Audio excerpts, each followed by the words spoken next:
physical. It's time to talk some this and more. We're gonna talk about it all. DVD, CD, UHD, VHS, books, Blu-ray. Who knows, maybe you'll even see a laser disc today. Let's get physical. We wanna talk some physical media. Movies and TV, music and more. Come check out what we have in store. This is a media house stream. It's time for some physical media on FanZcene. I know it was like really popular because it like won some Oscars and whatever, but Debbie does that. It's got the Mighty Ducks guy. Got that guy. No! Yes, but no! He's not the Mighty Ducks guy! It's Emilio Estevez! We're the Brand!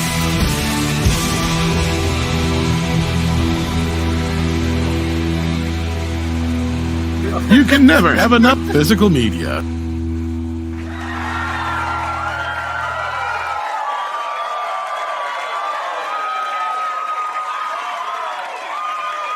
Where's the boys at? Yeah, where are the boys? They never show up. I know Runner said he's on vacation. Rook has no excuse. We may have a guest if he gets back to me. He is a busy man, so I've been trying to get him on the show for a while. So just in case, we may have a guest. It is the 200. Debbie Does Dallas. Wait, Debbie sorry, Does wrong Dallas. thing. Wouldn't that be nice? She's probably an old woman by now. Debbie has done more than Dallas at this point. Yes, she has. But hello and welcome, my fellow followers, to the 200th episode. 200. We've been doing this for a long time. Of the Physical Media Show. I wish there was more of us at the panel right now. Like I said, though, maybe we'll have guests. If not, we got me and Tom, and we got Physical Media for you guys. As always, yeah, I know I got my camera on, so I figured I'd leave it on for a minute. Just while I say hi to everybody in the chat. So we do have Ace Hanlon. He says, congrats on 200 LFG. Let's effing go. Yes. Thank you, Ace Hanlon. And I'm thankful to all you guys that are always in the chat hanging with us for 200 episodes, man. I cannot believe it. Hell to you. Tim Hayes, glad to see you with us as well. Howdy, Psycho Not Y'all Daddy. I like that name. I always do. Hell to you, Brian Barth. Glad to have you with us as well. Psycho Not Your Daddy said he's got found some good thrift weeks so far this week. Lots of good stuff. Nobody else will high five for a Scream Blu-ray set. No, I'll give you a high five for a Scream Blu-ray set. I like the Scream movies, the original 3. Corleone Rogue, hello to you. Glad to have you with us. Salute to you, Steven Deleted Scenes. And yes, make sure you like, share, subscribe, comment, remember all the good stuff, and get your little emojis. Anthony Draven, hi to you. Glad to have you in the chat. What's up, Cowabunga dude? Glad to see you as well. Thank you once again, Brian Barth, for the 200th episode, for being here as well. Hello and live long and prosper, Tyrell72. And then we also have Hail to you, Dragonzilla. Glad to see you in the chat as well. Berserker99 says, happy 200, Broski. Well, thank you very much. I appreciate it. Couldn't do none of this without you guys tuning in each week, watching us. And hail to you, Vinabite. Glad to see you out there as well. And Matthew Leotard, which I hope I said your name right, says, big fan from the Caribbean, small island called Trinidad. Keep up the good work. Well, that's cool. Hey, we're reaching all the way to Trinidad and the Caribbean. That's awesome. Glad to have you with us as well. And Tim Hayes does have a members chat for 34 months. Thank you very much, Tim Hayes, for being a member that long. It says Walmart still carries physical media, DVDs, blues, and CDs. Yes, they do. I was going to buy Tom his favorite band from Walmart the other day. I saw it. Nickelback. I was going to buy Nickelback's greatest hits. I saw it there.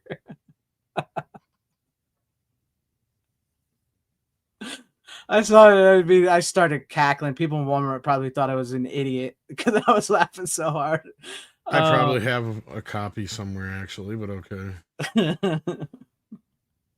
But yeah, they do. They don't have as much as they used to, Tim. They don't, but at least they still carry some. It really depends on your store, too, I guess. But yeah, it does. Not consistently. I know some of them are bigger than others. That's what she said. Yeah. So true. So true. You know.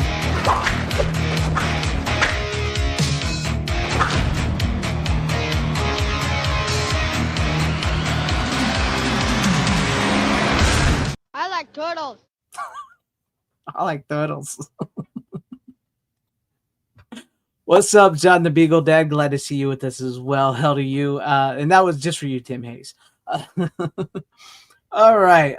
But with that being said, I'll take the camera off for a minute. What do we have for the upcoming releases? Not a shit ton. Yeah, I didn't see much. Krull the Conqueror is finally getting a 4K steelbook. It's had a 4K scan for some time. You mean Or Krull, not Krull the not Conqueror. Conquer Krull. Yeah. Krull, yeah, a Krull. We got Criterion announced, Isle of Dogs. Spinal Tap. This is Spinal Tap. The Beat That Stopped That My Heart Skipped, or something like that. And then Spinal Tap and Flow. And then Casper's getting a 4K steelbook. And Yep. yeah, that's pretty much it. There wasn't a whole lot else otherwise that we hadn't already covered. So yeah. Yeah. Because we brought up Ghoulies 3 last week, right? Yes, Yeah. the Vestron Ghoulies 3. Yeah. Oh, Free Willy's getting a Blu-ray release. Are you really? Really? Yeah. I might need to pick that Meet up. the Parents, but did we bring that one up already? I think we did. Not sure if we did bring that one up. Yeah, that one's also finally up for pre-order. But otherwise, I think we've gotten everything that's more been announced already. Because yeah, I'm going a couple weeks back now. Yeah, I think that's most of it. That was announced a while back, but yeah, we got all the what do you call it? Stats on it or whatever. Monty Python and the Holy Grail, but I think that was also last week. Yeah, we talked about that one. Yeah. So yeah, nothing real new other than that. Some good ones. Casper will be interesting because that's coming from a what did I say? Was it a 6K transfer? I think I saw. Was it coming 6K? I think I heard or read somewhere that it's going to be a 6K transfer. Yeah. I hope it looks good because I do really enjoy that movie. I'll be straight honest with you guys. I will probably buy that steelbook, but you probably won't see it till October. So that's the truth. I love Casper, but I usually don't watch Casper till October because it's like it's a Halloween. It doesn't even come movie. out until It comes out in August. August, I was going to say. Yeah. Yeah. So yeah. I mean, I plan on getting it. I will see how soon I watch it, but yeah. Yeah. That's the thing is I say that and then I get it and I'll be like, I want to watch Casper. So you never know. But yeah, I plan on picking it up and it will get, I do believe it's getting a standard release as well too. I'm interested to see. Yeah, standard and steelbook. Yep. Especially with the 90s CGI, which that may come up a little bit tonight with one 4K I have. Ooh, interesting. It doesn't look bad at all though. So okay. spoiler. But with that being said, since you got so many more than me, oh my god, we'll do the ones. We'll do the ones about 2 or 3 picks in. Oh, okay. I was gonna say I didn't know if you wanted to start there, or you know what, we could do them now. Get them out of the way, probably because we've done these before. Yeah, and since it was basically a holiday, yeah, and an anniversary at that, and you got some of the same things with you. Mm-hmm. I rewatched Friday the 13th. Friday the 13th Part 2, which is in this fancy scare box cover. Yeah. So I've been thinking about and Friday the 13th Part 3D. So yeah, and then I also brought on the rather Shout Factory ones, my old Blu-ray with the matching DVD set, the old individual Blu-rays that we got back in the day with the anaglyph version of 3, and the old ass DVD. Oh, you still have all that one? I don't have that one anymore. There's so many releases of this. It is not even funny.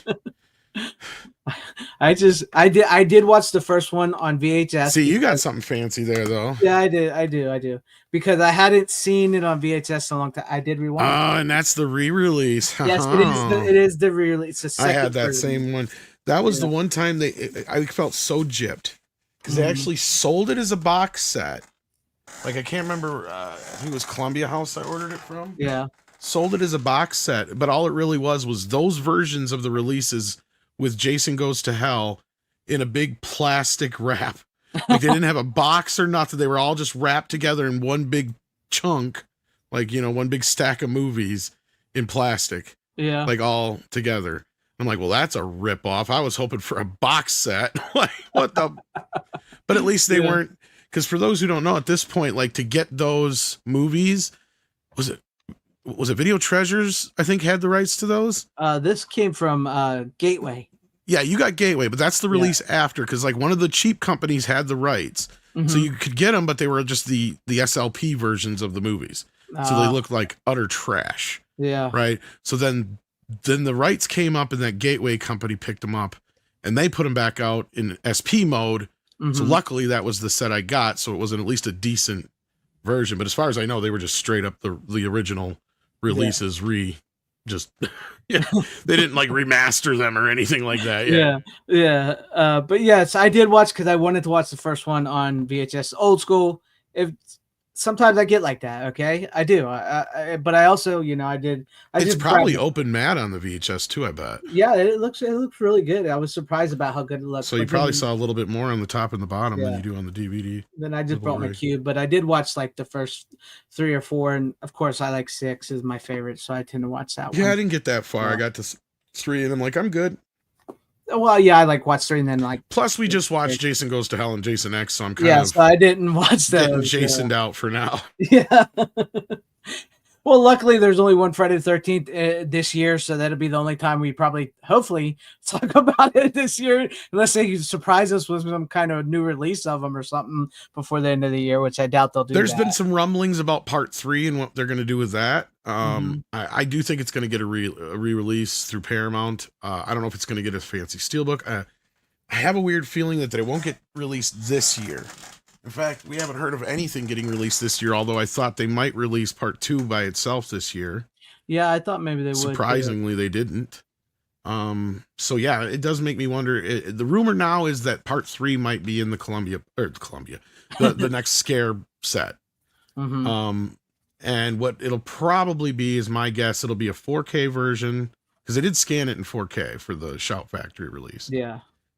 And the newer version of the 3D version, because I believe it was Turbine remastered the 3D version, and I guess they did a little bit better alignment and redid the color timing and stuff. So they got a Blu-ray. I've been trying to get my hands on it, but it comes in and out of stock on Diabolic, so hopefully I can get my hands on it at some point.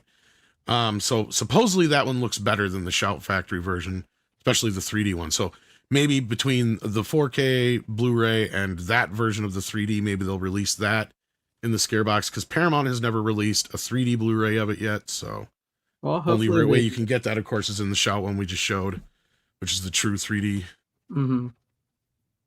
And I mean, I don't have a 3D TV, so I haven't watched it in the 3D. So it's cool. It's one of the better 3D presentations, I'll be honest with you. I mean, and the Shout Factory one looks pretty good, so I can only imagine. And I hate giving them praise for it, but it does. But like, I mean, yeah, for those who don't know, for years we were lucky enough to get this version. But I don't know if you have this one, but that came with the glasses. I don't have that one anymore. Yeah, so you got these actually have Jason glasses.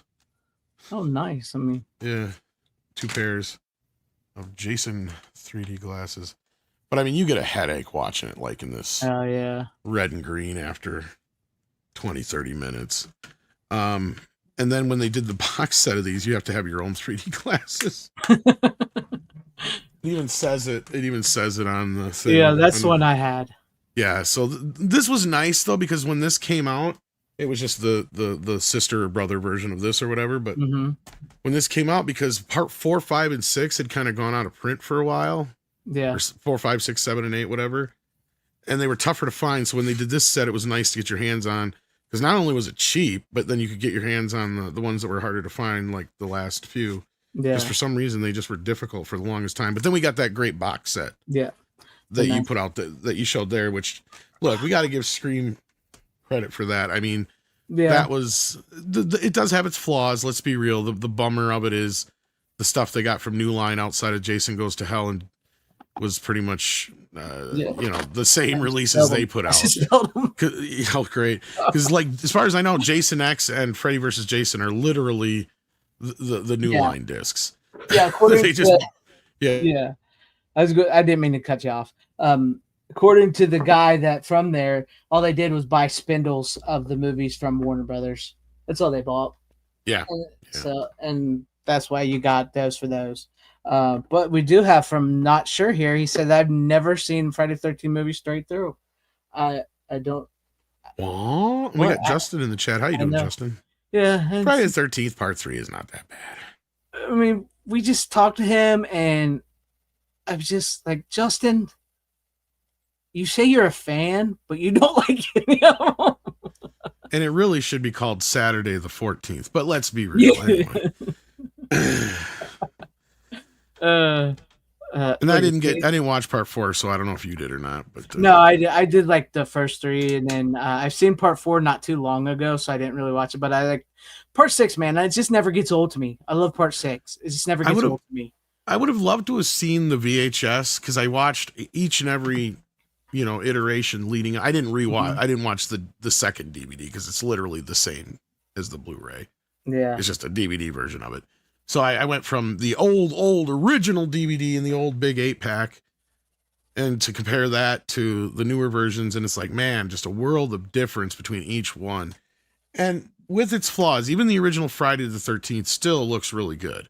Like the only thing they fucked up is they didn't put in the Flash. Right, which is so stupid. Like, and they've released it enough times. You'd think they would have quietly fixed it by now. You would think.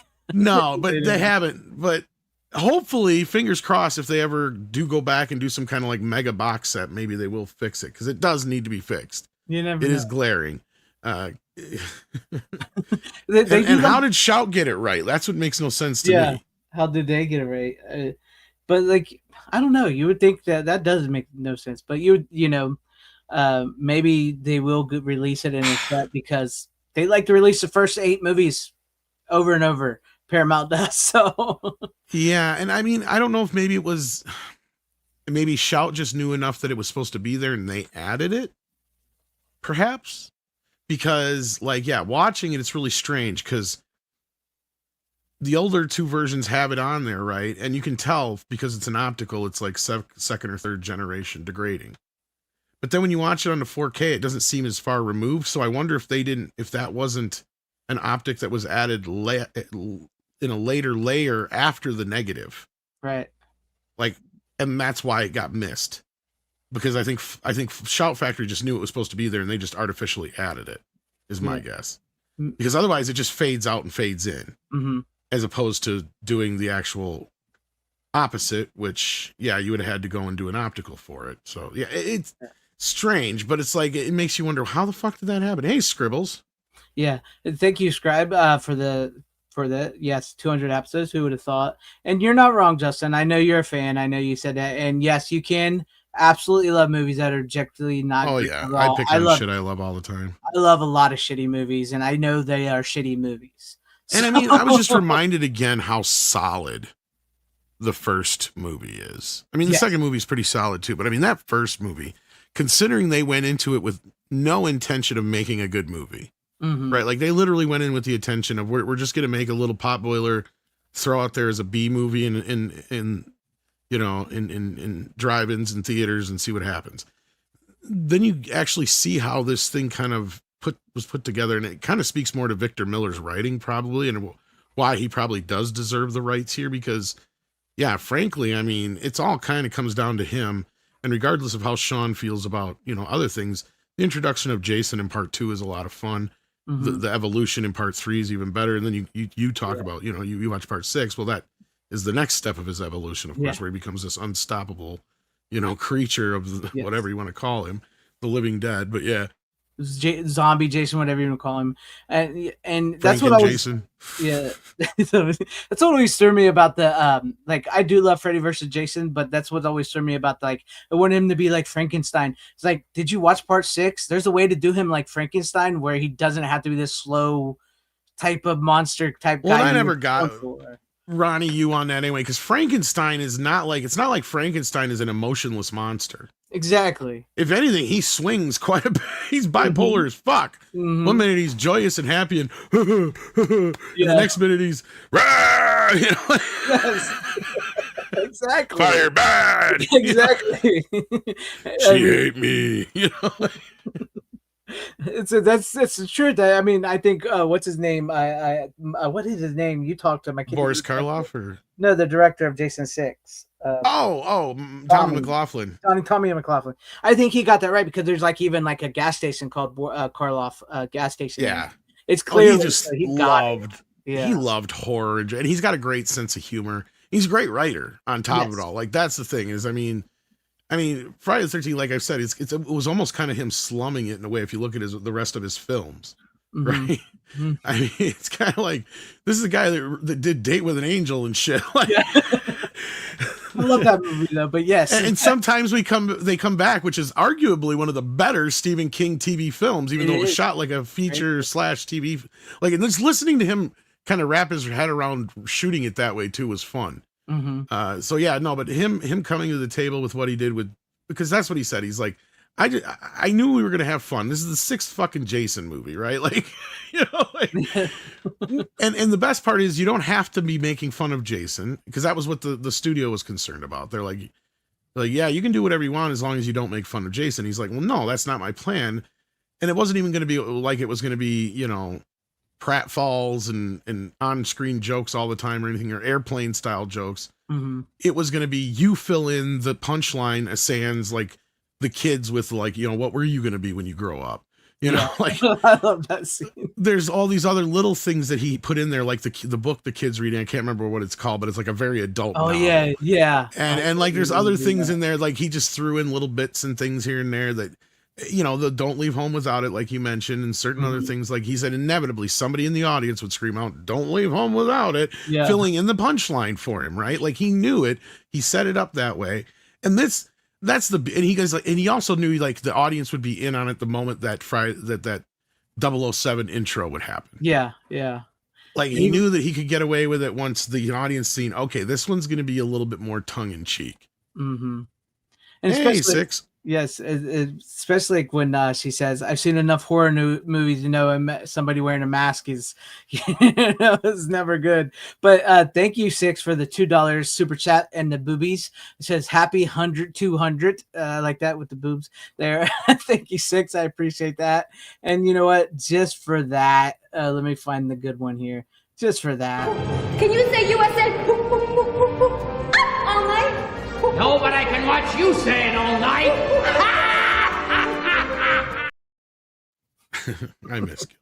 I do miss Gilbert. He was great. He was hilarious. Justin, part 6 is like the best of the best. It ages so well, in my opinion. I think it just still holds up personally. But like you said, each their own. I think he meant that as a compliment. We'll take it. Okay, we'll take it. That's from the TV show USA Up All Night with Rhonda Shear and Gilbert Gottfried, where they hosted movies much like Friday the 13th. Weekend and weekend on King Friday. Kong Saturday. behind them. Yes, that was King Kong. That's where they were at, I believe, Universal. I think they were hosting from there. They might have actually been hosting the one King Kong with Jeff Bridges that night. I'd have to It's look hard to say, up, but yeah. But there you guys have it. Friday the 13th. You got. I know we talked about a lot about it on your channel recently, so yeah, you might be a little talked out about it. We didn't go too long about it. So. No. But I will say it was fun.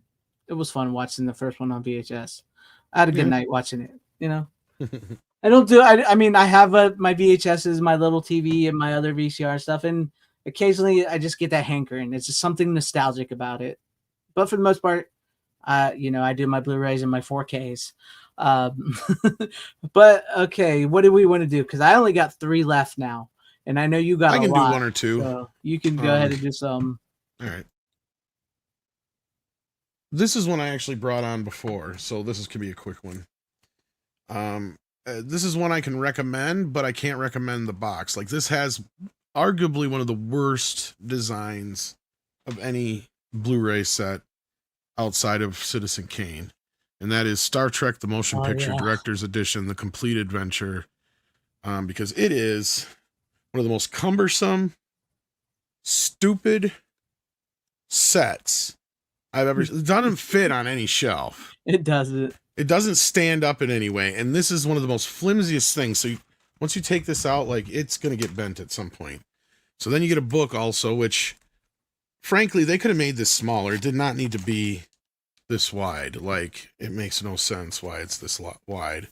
Oh, and it Yeah. folds out too. Yeah, that's what I'm saying. It's not a book even, really. It's just a fold-out thing. And there is a book in here, and maybe this is why, because it's like a recreation of a book from the archives, I guess. I don't fucking know. There's stickers and other cool shit in here, but like, look, I just don't see why it's, because then the discs are shoved here, here, and here, and I always have to wipe them off because they always skip because they get crud on them from me having to pull them out. And here's the back card just so you can kind of see everything upside down, everything laid out. And I'm pretty sure this is still available. Well, of course, now my camera's not gonna. There we go. There you go. So I'm pretty sure this is still available. I don't know the pricing, or sometimes you can catch it on sale. But the reason why this set is so special, and the only reason I can really recommend it outside if you're somebody who's just truly into the swag business, is because it has an extra disc that is not available in the standalone version that has the TV cut on it, which is my preferred version. I like it because it has the extra stuff that's not in the director's edition, the extra long takes and other things like that. And I'm not as hopped up on the fucking special effects as everybody else is.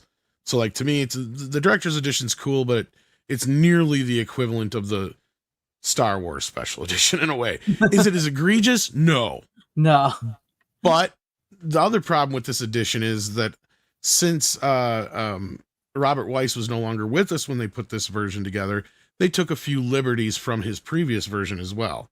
So there's a few edits and things here and there that I didn't agree with and stuff like that. So anyhow, that being said, it is worth it if you're somebody who's a completionist and wants to have all the versions, because as far as I know, I think the director's edition only comes with the director's edition and the theatrical cut, or just the director's edition only.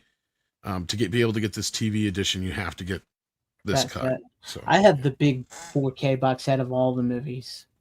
And I call it the TV cut, but most people know it as the special longer edition, as it was called on VHS for the longest time. See, and that's the reason I love it, is because that's the version I grew up with. I didn't even know there was a whole other version for the longest time until I really paid attention. So yeah, so to me, that was the version I grew up with watching for many, many years. That to me is Star Trek the motion picture. And it's a great movie. And it's like, along with part 5 is probably the two closest to an actual series episode. In fact, there's a couple episodes that are very similar to this. You could almost point to and say, yeah, that's a very similar plot. Because for those who have never watched it before, a real quick brief synopsis is it picks up, I believe, a couple years, I think 5-10 years after, I can't remember, I think it's somewhere between 5 and 10 years after the show leaves off. And Kirk works his way back as captain of a new starship. It is still the Enterprise, but it's the new admiral. But he's an admiral now, and it's a refitting of the Enterprise. And Captain Deckard is supposed to be taking it out for its first run, but of course, as always happens in the Star Trek universe, something is on its way. And as even Bones points out hilariously in the film, there's always something coming to kill us, and we're the only ones between it and Earth. You know, like, he even goes out of his way to make the old joke. But I mean, what this movie, I know some people call it, the slow motion picture. Look, that's totally fair. This movie is a gear porn, Star Trek fans porn film in a lot of ways. And I don't mean it in a sexual way.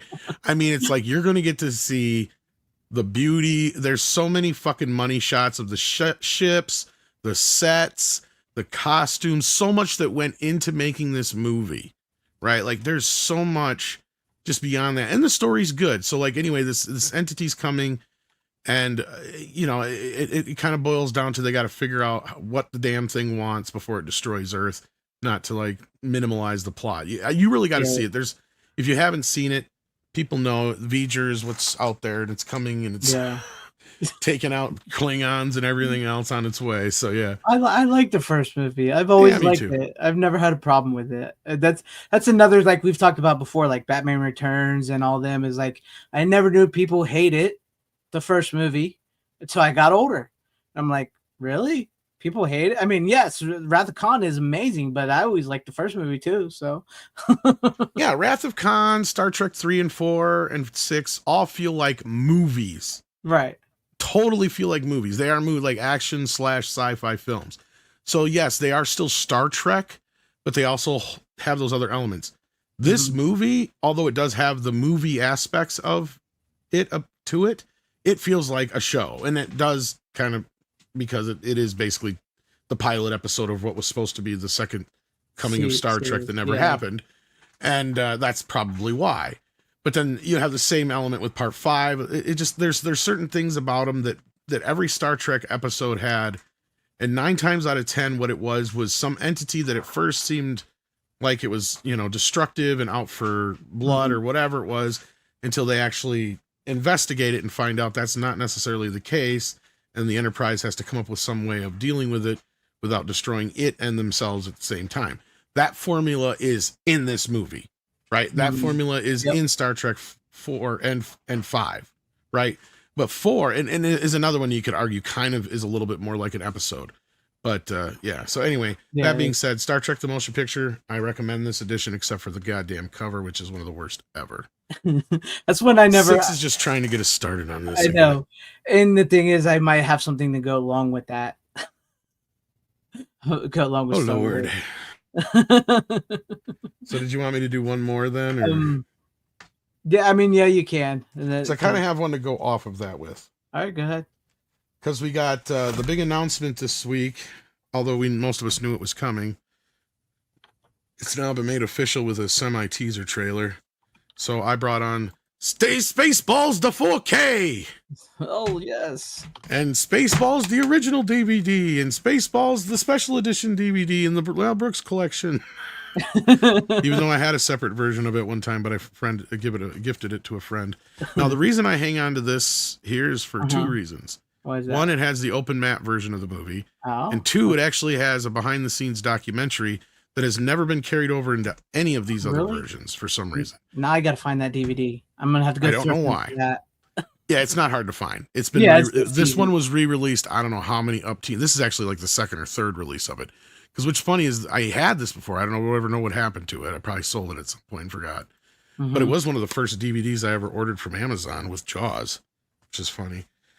So I finally sat down and watched Spaceballs in 4K, because I don't think I've ever brought this one on before. I don't have the 4K. I was going to ask you. I've had this since it came out, but I've never actually sat down and watched it on 4K. But it looks amazing. Okay. Oh yeah, absolutely. Looks amazing.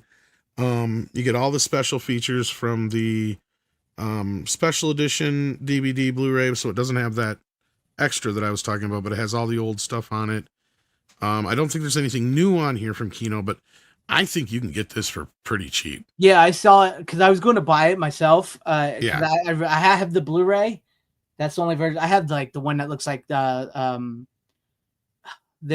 post art sucks. It looks like the Return of the Jedi.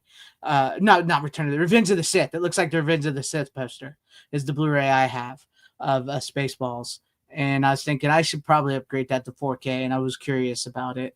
Oh yeah, it looks amazing. It's scanned from the negative. It's an earlier, one of the earlier ones that Kino Lorber did in 4K, believe it or not. But it looks great. I didn't notice any over manipulation or anything like that. You got both the 5.1 mix and the original stereo surround soundtrack on here, which I think I watched it in stereo surround sound. So, and I don't know about 6, but I felt it held up pretty well. Every time I've seen it, I was going to say, every time I've watched it, I always think it holds up well. So, but I haven't seen it in a little while. But I'm not, and I know what you did. I'm not optimistic for the new one. I'm just saying. Neither am I. Yeah. So, yeah. That being said, the new one, it could surprise us, but once I saw Kiki Palmer was in it, I was like, yeah. Not just that, Josh Gad is. Josh Gad was already a big no already, and then he's writing it too. So yeah, I wrote it. So yeah. I'm surrounded by a bunch of assholes. Yes, you are. Little does he know. Yeah. No, Justin. Actually, we have brought on books and CDs and records before in the past. Oh yeah. Typically, it's mostly movies, but it does apply to all forms of physical media in that format. Yep. So, yeah. In fact, he just had a VHS. Yes. See, VHS.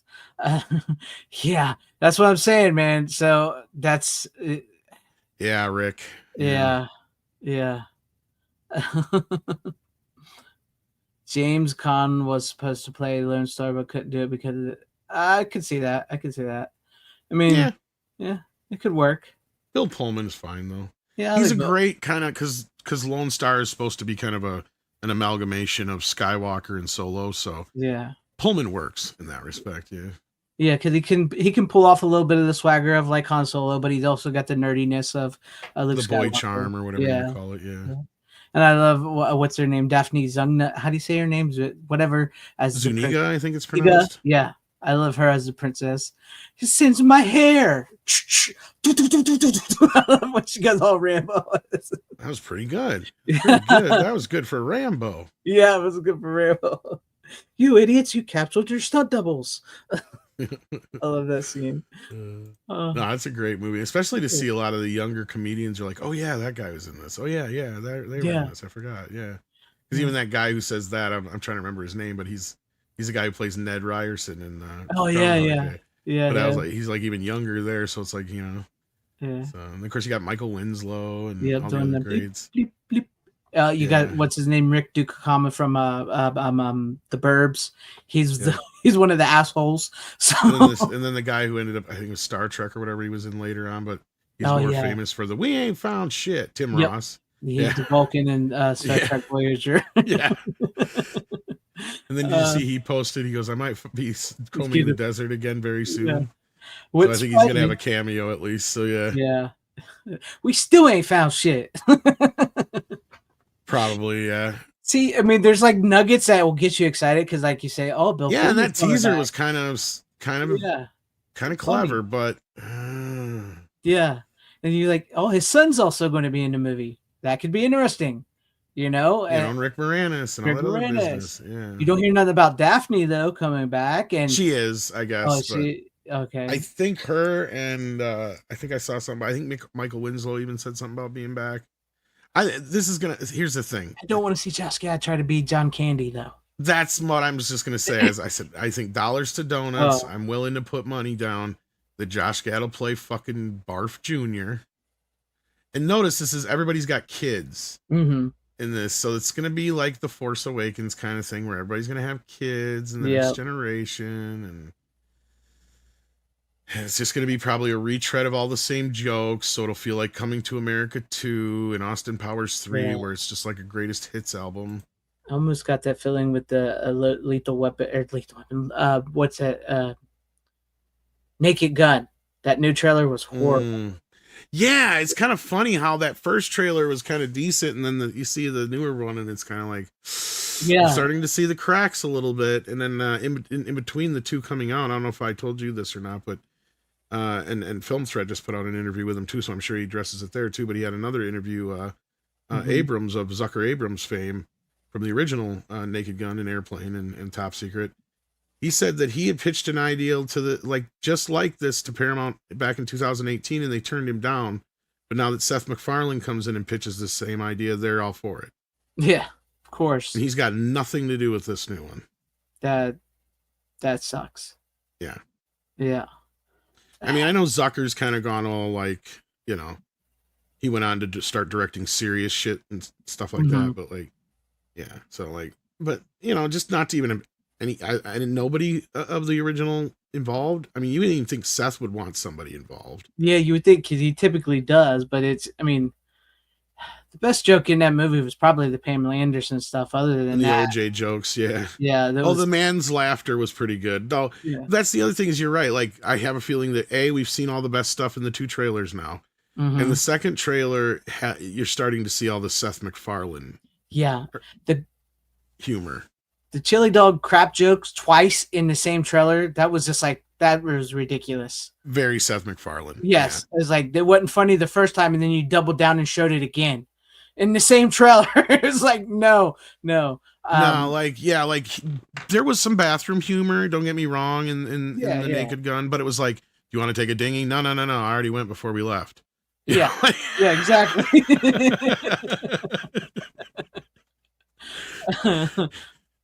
Little things like that. That was good stuff.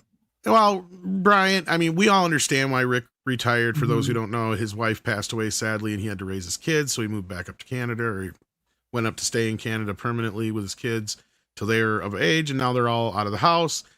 And the only thing that bothers me is he didn't come back for Ghostbusters Afterlife, even though they reportedly offered him even more than they did Ernie Hudson and everybody else, for that matter.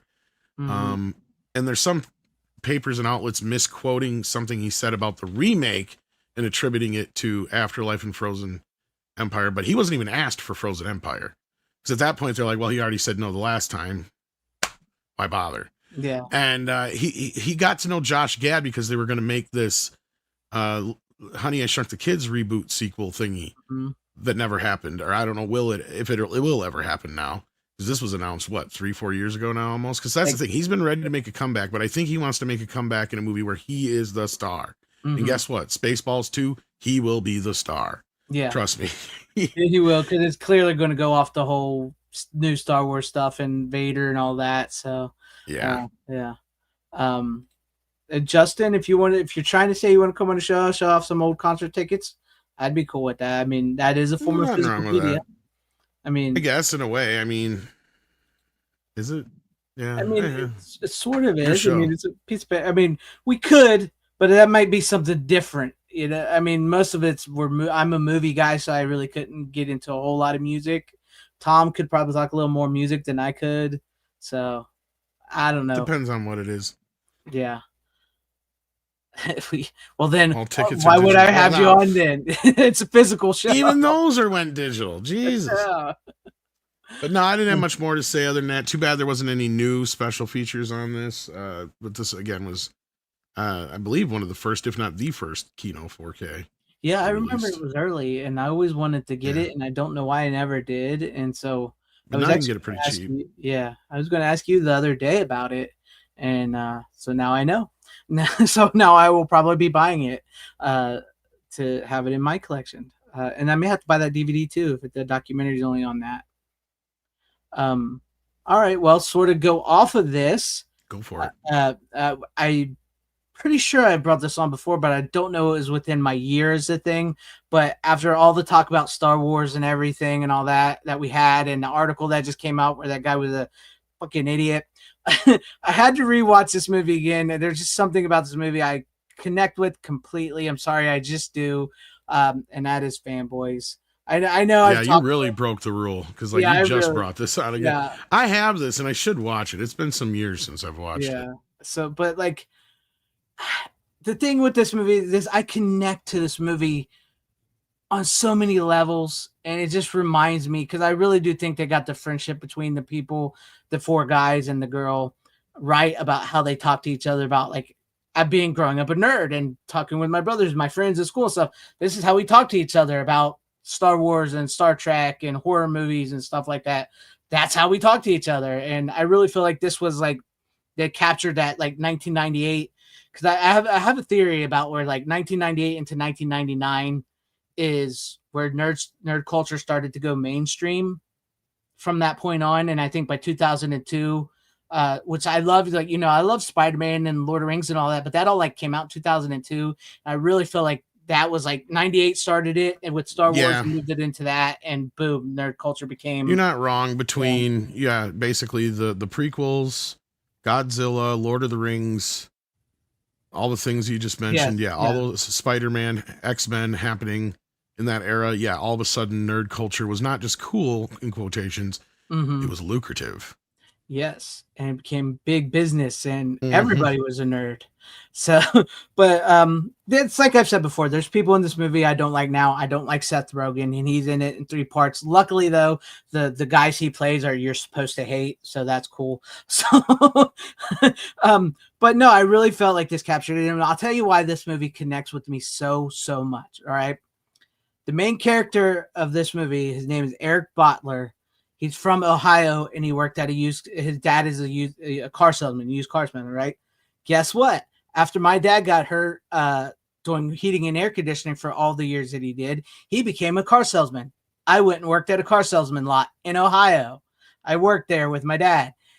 And one of my brother's name is Eric. And let's just say our last name starts with a B. So I am highly connected to this main character and about shutting down sort of like trying not to be a nerd because sometimes you don't want to, people to know that you're a nerd. So that's what he does. And then he meets up with his old friends and, it starts coming back to him and they go on a road trip to steal the episode 1 print from the Lucas Mansion or Skywalker Ranch, I should say. Sorry. But I really thought this movie captured a lot of that time and period. And I really, really connect to it. And it just like, I feel like I know these guys. I really, really feel like I know these guys in the movie. I've talked to those guys. I am one of those guys. It's an incredible film. Every time I watch it, I just get sucked into it.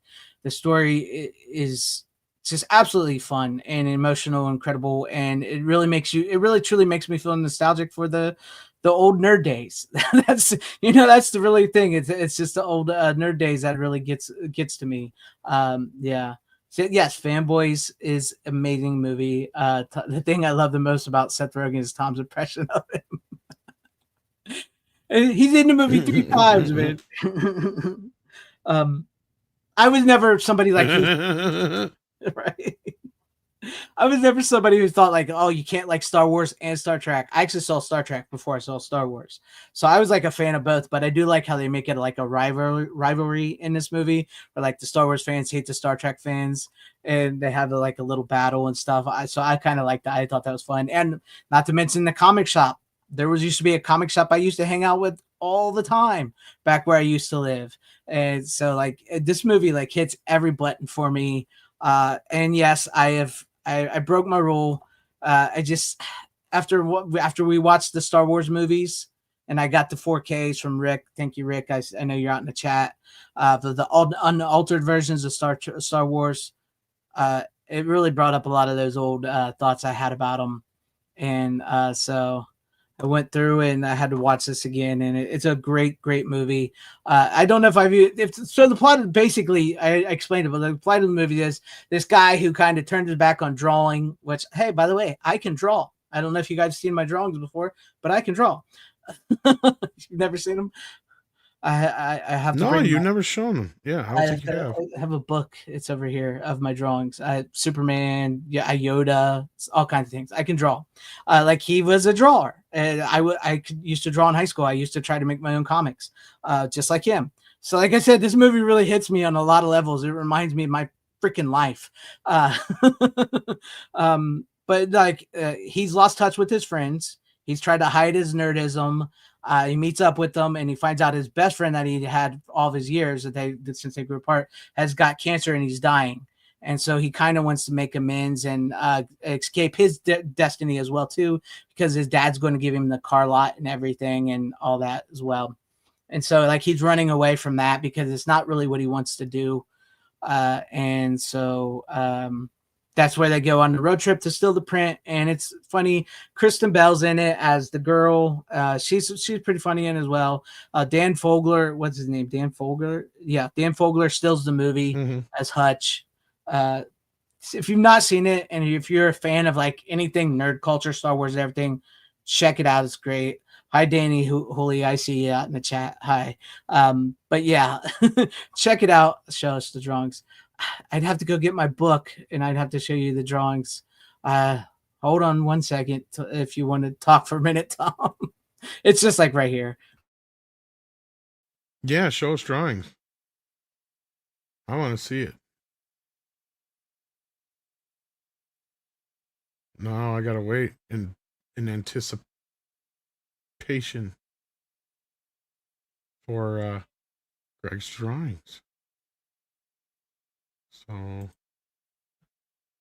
yeah, we're just waiting for Greg to come back. I don't know what to say. I'm not a professional like Greg. Don't know what to say. You're just mumbling words. Yeah. Now these are old from when I was a kid. I haven't drawn in years, so be prepared. Oh, I haven't drawn in years. Hold on, let me try to find some of the good ones that I have. Oh, nice. Wow. Magneto that I drew. Yeah. So let me find. There's another Magneto that I actually colored from. I can't remember where that was from. Hobgoblin. from Spider-Man. I drew Superman, of course. Superman. Trying to find some of these better ones. Oh, that's not a good one. Neither is that one. Neither is that one. Neither is that one. Some of these are shitty. Oh, here's a good one. I don't know if it's make it out. It needs to, yeah, you're Yeah, having the can you- same issue I was. Yeah, I'm trying to make It'll it focus. focus. Damn it! There you go. Now I can see it. There you go. Yeah. That's from Paradise Lost, actually. So yeah, hey, how about that? Paradise Lost. Trying to find the really good ones because some of these are shitty. It says I haven't drawn in years. Oh, here's a good one. Weapon X. Nice. Yeah, so I have a this one is one of my favorites, but I messed up Lois's hair so bad.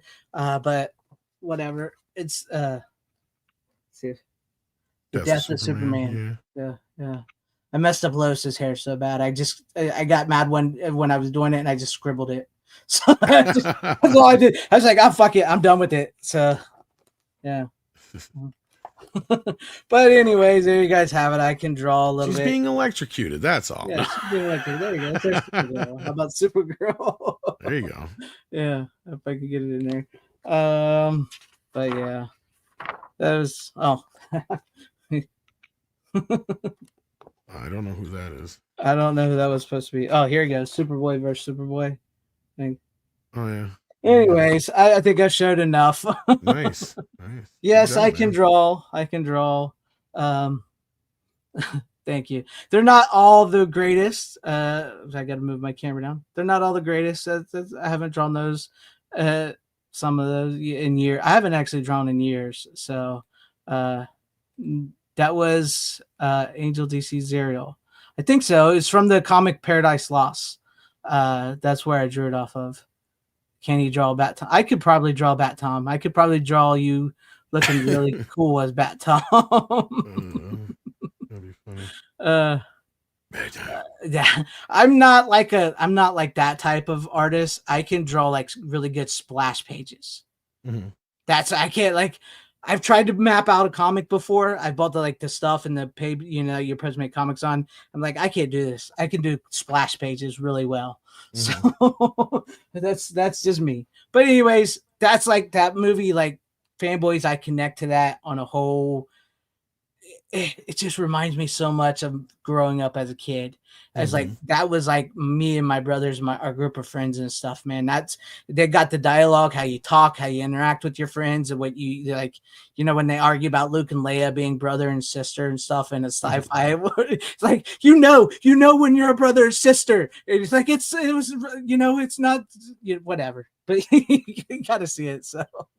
But yeah, I didn't want to talk about that long because I know like I said, I brought it on a long time ago. So No worries. yeah. I wish they would release I know they did it on like what do you call it? Made to order Blu-rays, I think. The Superboy TV series after the first season, Was but it I wish actual Blu-ray or was it DVD? I think it was Blu-ray. No, it was DVD. You're right. Your DVD is DVD. They did the made to order DVDs for seasons 2, 3, and 4. The first one was released on a regular DVD, but I wish they would release a new set of it. I would like to get that. Yeah, it was fun. Yes, it's my afro. But anyways, there you guys have it. Check out Fanboys if you've not seen it. Highly recommend the movie. Definitely worth it. All right, Tom, let's go to you. All right. Let's see. Where should I go from there?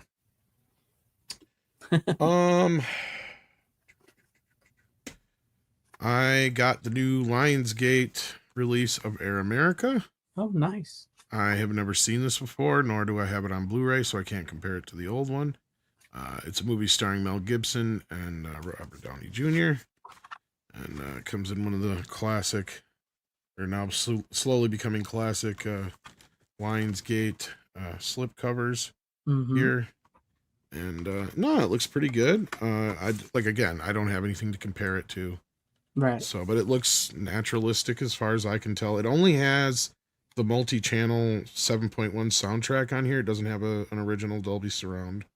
It's kind of a bummer, but it is what it is. It sounds great though. Otherwise, I mean, the planes and the helicopters are zooming and wooming around all over the place. So what is this movie about? Well, I guess it was kind of misadvertised when it came out, and yeah, I kind of noticed that as I was getting into the film. I'm like, yeah, this is not what I remember this movie being advertised as. So you think it's going to be like a flat out Mel Gibson kind of comedy, but it's actually loosely based on a true story about the Air America company that was flying in Laos, China, I think it was, or South Korea. Sorry, South Korea, I think it is. Wherever, somewhere near Vietnam. Wherever it is. Anyway, and it's taking place right in the middle of the Vietnam War. And the whole thing is we're not supposed to be involved in this area, but we are. And Air America is only supposed to be moving goods, but they're actually doing a little bit more than that, especially behind the scenes. There's been a lot of debate and talk over the years and other things that went down as far as who did what and what went where and drugs and everything like that were involved. But yeah, so it's a twisty turny kind of story about these guys who are these hotshot pilots who are brought on to this deal that doesn't exist, that America isn't supposed to be there, and all this other kind of business. And yeah, I wish I could tell you, Victor. I don't know, but it looks good to me. So, and I would imagine, I didn't check the Blu-ray that came with it, if it was the old Blu-ray or if it was just a remastered Blu-ray, so I couldn't tell you. I didn't think to. Not that I would probably be able to tell right off the bat, but maybe with enough research, I'd probably be able to know. So maybe in the future I can find out and let you know. But no, it looked good. Sounded great. The story's interesting, and it kept me involved for 2 hours. There's some amazing flying stunts involved in it. The only thing that kind of took me out of it is kind of weird is it's supposed to be taking place in 1969, but it feels like it was shot in 1989. They really kind of dumbed down a lot of the 60s hair and clothing. Like, you've got Jimi Hendrix posters and all that kind of stuff in the background, and they do have a mix of classic rock mixed with modern artists doing classic rock, which was very, like, it wasn't abnormal at that time. That was typical of a lot of the soundtracks, especially like Dirty Dancing being an example of that, where they mixed old stuff, but they actually had new songs altogether, or La Bamba, where they just redid all the old songs. Yeah. I think like Dirty Dance, when it was like they wanted songs to sound like they came from that era. Kind of, but like, I mean, even songs like She's Like the Wind and shit, and that doesn't sound like it's from the 60s. Like, Hungry Eyes don't sound like it's from the 60s. I've had the time of my life barely sounds like it could have been made in that era. I mean, that's the thing, is all the new songs on Dirty Dancing don't sound anything like songs of that era, really. Right. Maybe Overload might be kind of close to some kind of bluesy kind of song from that era, maybe. But like, yeah, but otherwise it's the same kind of thing, but only there's other movies they've done that too, and I'm trying to think of some offhand. But either way, it doesn't really take you out of it. But it just they didn't do a very good job of trying to make it feel very much like the 60s for some reason. I don't know why, other than just because like I said, only a couple people even have long hair in it. Like, yeah, most of the stuff everybody's wearing looks like it's straight out of the 80s. Yeah. So I remember, it's been a while since I've seen it, but I do remember thinking it wasn't the 60s. I remember thinking it was the 80s when I saw it. Yeah. Years ago. But isn't this the movie that Mel Gibson fought for Robert Downey Jr. to be in because of all the troubles he was having at the time and everything? Yeah, especially considering the movie's so much about drugs. Yeah, I believe so. This was in the era of his some of his most tumultuous times. It's funny because Robert actually does one of the major stunts in the film himself, where he's hanging from a helicopter. Tom Cruise. Yeah. But no, it's an interesting film. It's got a great supporting cast, a bunch of guys you'll recognize from television and other films. No, I can recommend it for the most part. I don't even think it's that badly priced. It's not even available through their limited thing. You can get it through Amazon and stuff, so you don't have to get it straight from there. I think it's available there, but it's not one of their limited ones or whatever you call it. So I'll have to check it out. I'll have to get that one. That one So that's not one of the limited ones, right? So I can get it. I on don't think Amazon. so. Yeah, I think it's just a standard one because I got mine through Amazon. So There's a few on that Lionsgate that I want to pick up if they're still available on the Mhm. limited one, but I just haven't had the funds at the moment. Yeah, I'll have to check that one out. I have not seen that one in years. It's been a long time. Six wants to know if she can commission a drawing of Bat Tom and Cyclops smuggling. Gay. Speaking of which, I forgot I didn't even show this one. This is Tom Welling as Superman in the style of Alex Ross. So Oh, interesting. yeah. But anyways, I just saw that when I was flipping through for a minute. All right, so yeah, I got through 3 left. Or wait, You got 3 left that quick? 4 left. 4 left. 4 left. I got 2. Okay. So it's up So to you should if I you do want to do another another one, or I could do one. I can and kind then- of go off of this one a little bit, sort of, kind of, maybe. I don't know. It's an action film. I haven't brought this set. I don't think I brought the whole set on, but here's the steelbook from it. Beautiful Nice. Rambo Last Blood steelbook. But unfortunately, this version of the movie is the 89-minute cut. Yeah, it's the So I think I might be replacing this disc with this one, which is actually the full international cut of Rambo on Last 4K. Yes. So, is this version better? Fuck yes. I still have yet to Oh, see that big- version. I need to. It has a whole bunch of shit in the intro, a little bit more between him and the girl, where you kind of get a little bit more of their relationship as far as like, you know, so it matters a little bit more when everything happens, a little bit more between the two brothers in the story. Have you seen it at all yet, or you've just seen the original version? I've only seen the original. I've never seen. Okay, the so you know the story at least. But Yeah, like, yeah. I mean, yeah, the story's still the same and all that kind of business. But there's this whole intro thing with a storm that comes in, and Rambo is out in the horse. And this is where, if you've seen that picture of him in like a black trench coat and black cowboy hat, that's where this comes from. It's in Right. the movie. We just didn't see it in the version we saw. Yeah. So he's out there trying to help these people. So there's whole opening sequences, and it was completely cut out of the version that we got here in the U.S. And it's funny how I found out there was 2 different versions of this movie, because when we reviewed it, like it was me, Mr. H, Andre, and Matt Kadish, and Kadish didn't really care for it. I thought it was pretty good, and Andre and Mr. H loved it, Mhm. right? So at some point, Mr. H finally goes, "Did we even see the same fucking movie?" to Kadish, because he just got like seemingly irritated by how Kadish was just being so dismissive of the film, and he was like saying, "Oh, they didn't establish this very well, and they didn't establish that." And like Andre and Mr. H are like, "Yeah, they kind of did. Yeah, they did that." Yeah. And then like a week or so later, like we were doing something Rambo related, and Andre said, "Use this picture." I'm like, "Oh, that was just a promotional image." He's like, "No, it wasn't. It was the picture of him on the horse with the trench coat and everything." I'm like, "No, I wasn't in the movie though. I mean, I remember those coming out early on, but they Right. must have just been promotional images." He's like, "What are you talking about?" I'm like, "It wasn't in the movie." He's like, "Yes, it was. The whole opening sequence." And I'm like, "Wait, is there 2 different cuts of this movie?" And yeah, and then they started doing stories about it, and I had asked some people who saw the bootleg version of it, and of course, the bootleg version that was floating around was the international cut. Mhm. So the people that had actually watched that version of it saw a completely different version than because the one in the theater just cut Yeah, fast. Because the thing is, even the international cut, even with the credits, because the credits are like 12 minutes fucking long. Mhm. Yeah, especially when he's riding off and everything the way it starts. So the movie itself is only 90 minutes, and then they cut it down more than that. Yeah. So, it is. You feel how truncated it kind of is in the other cut, and you're just like, ugh. They did just kind of trim this down into a lean, mean kind of movie compared to the other one. Because I Mhm. mean, it's good in the other version, but the extended cut feels like a movie. So you're Right. like it has a middle, beginning, or a beginning, middle, and end, to where you actually kind of feel fulfilled by the end of it, even though it's not the happiest of stories. But No.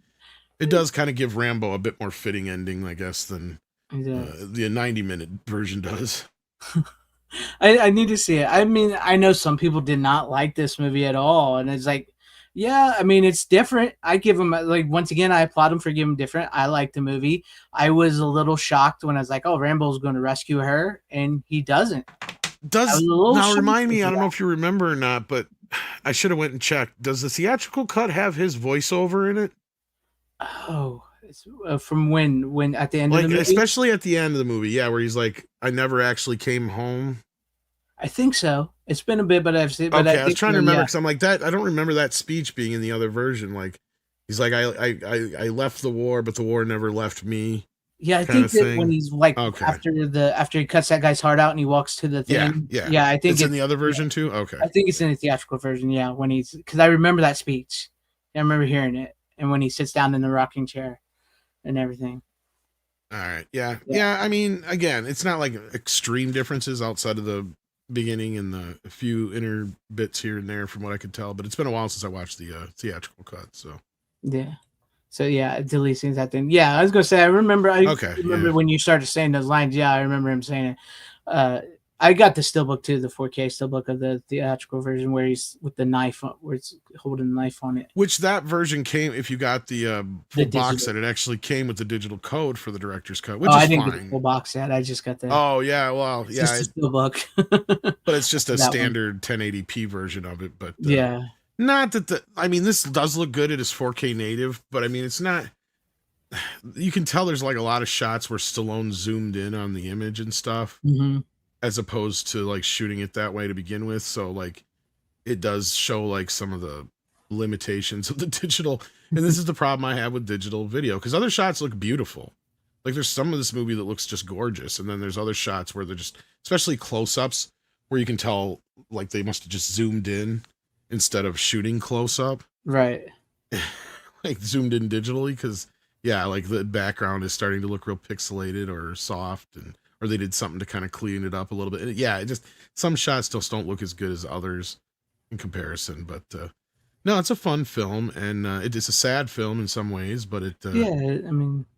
I mean, if you want, don't, if you like how Rambo 4 ended and you want to leave it that way, that's fine. But I mean, this movie at least gives it a kind of a situation where yes, Rambo has lived this happy, content life now for the past, decade and a half or whatever it's been since Rambo 4, mhm. and his life gets kind of put into upheaval, but he has never really let that go anyways. Kind of the whole point of the movie is like he's never really been able to settle down.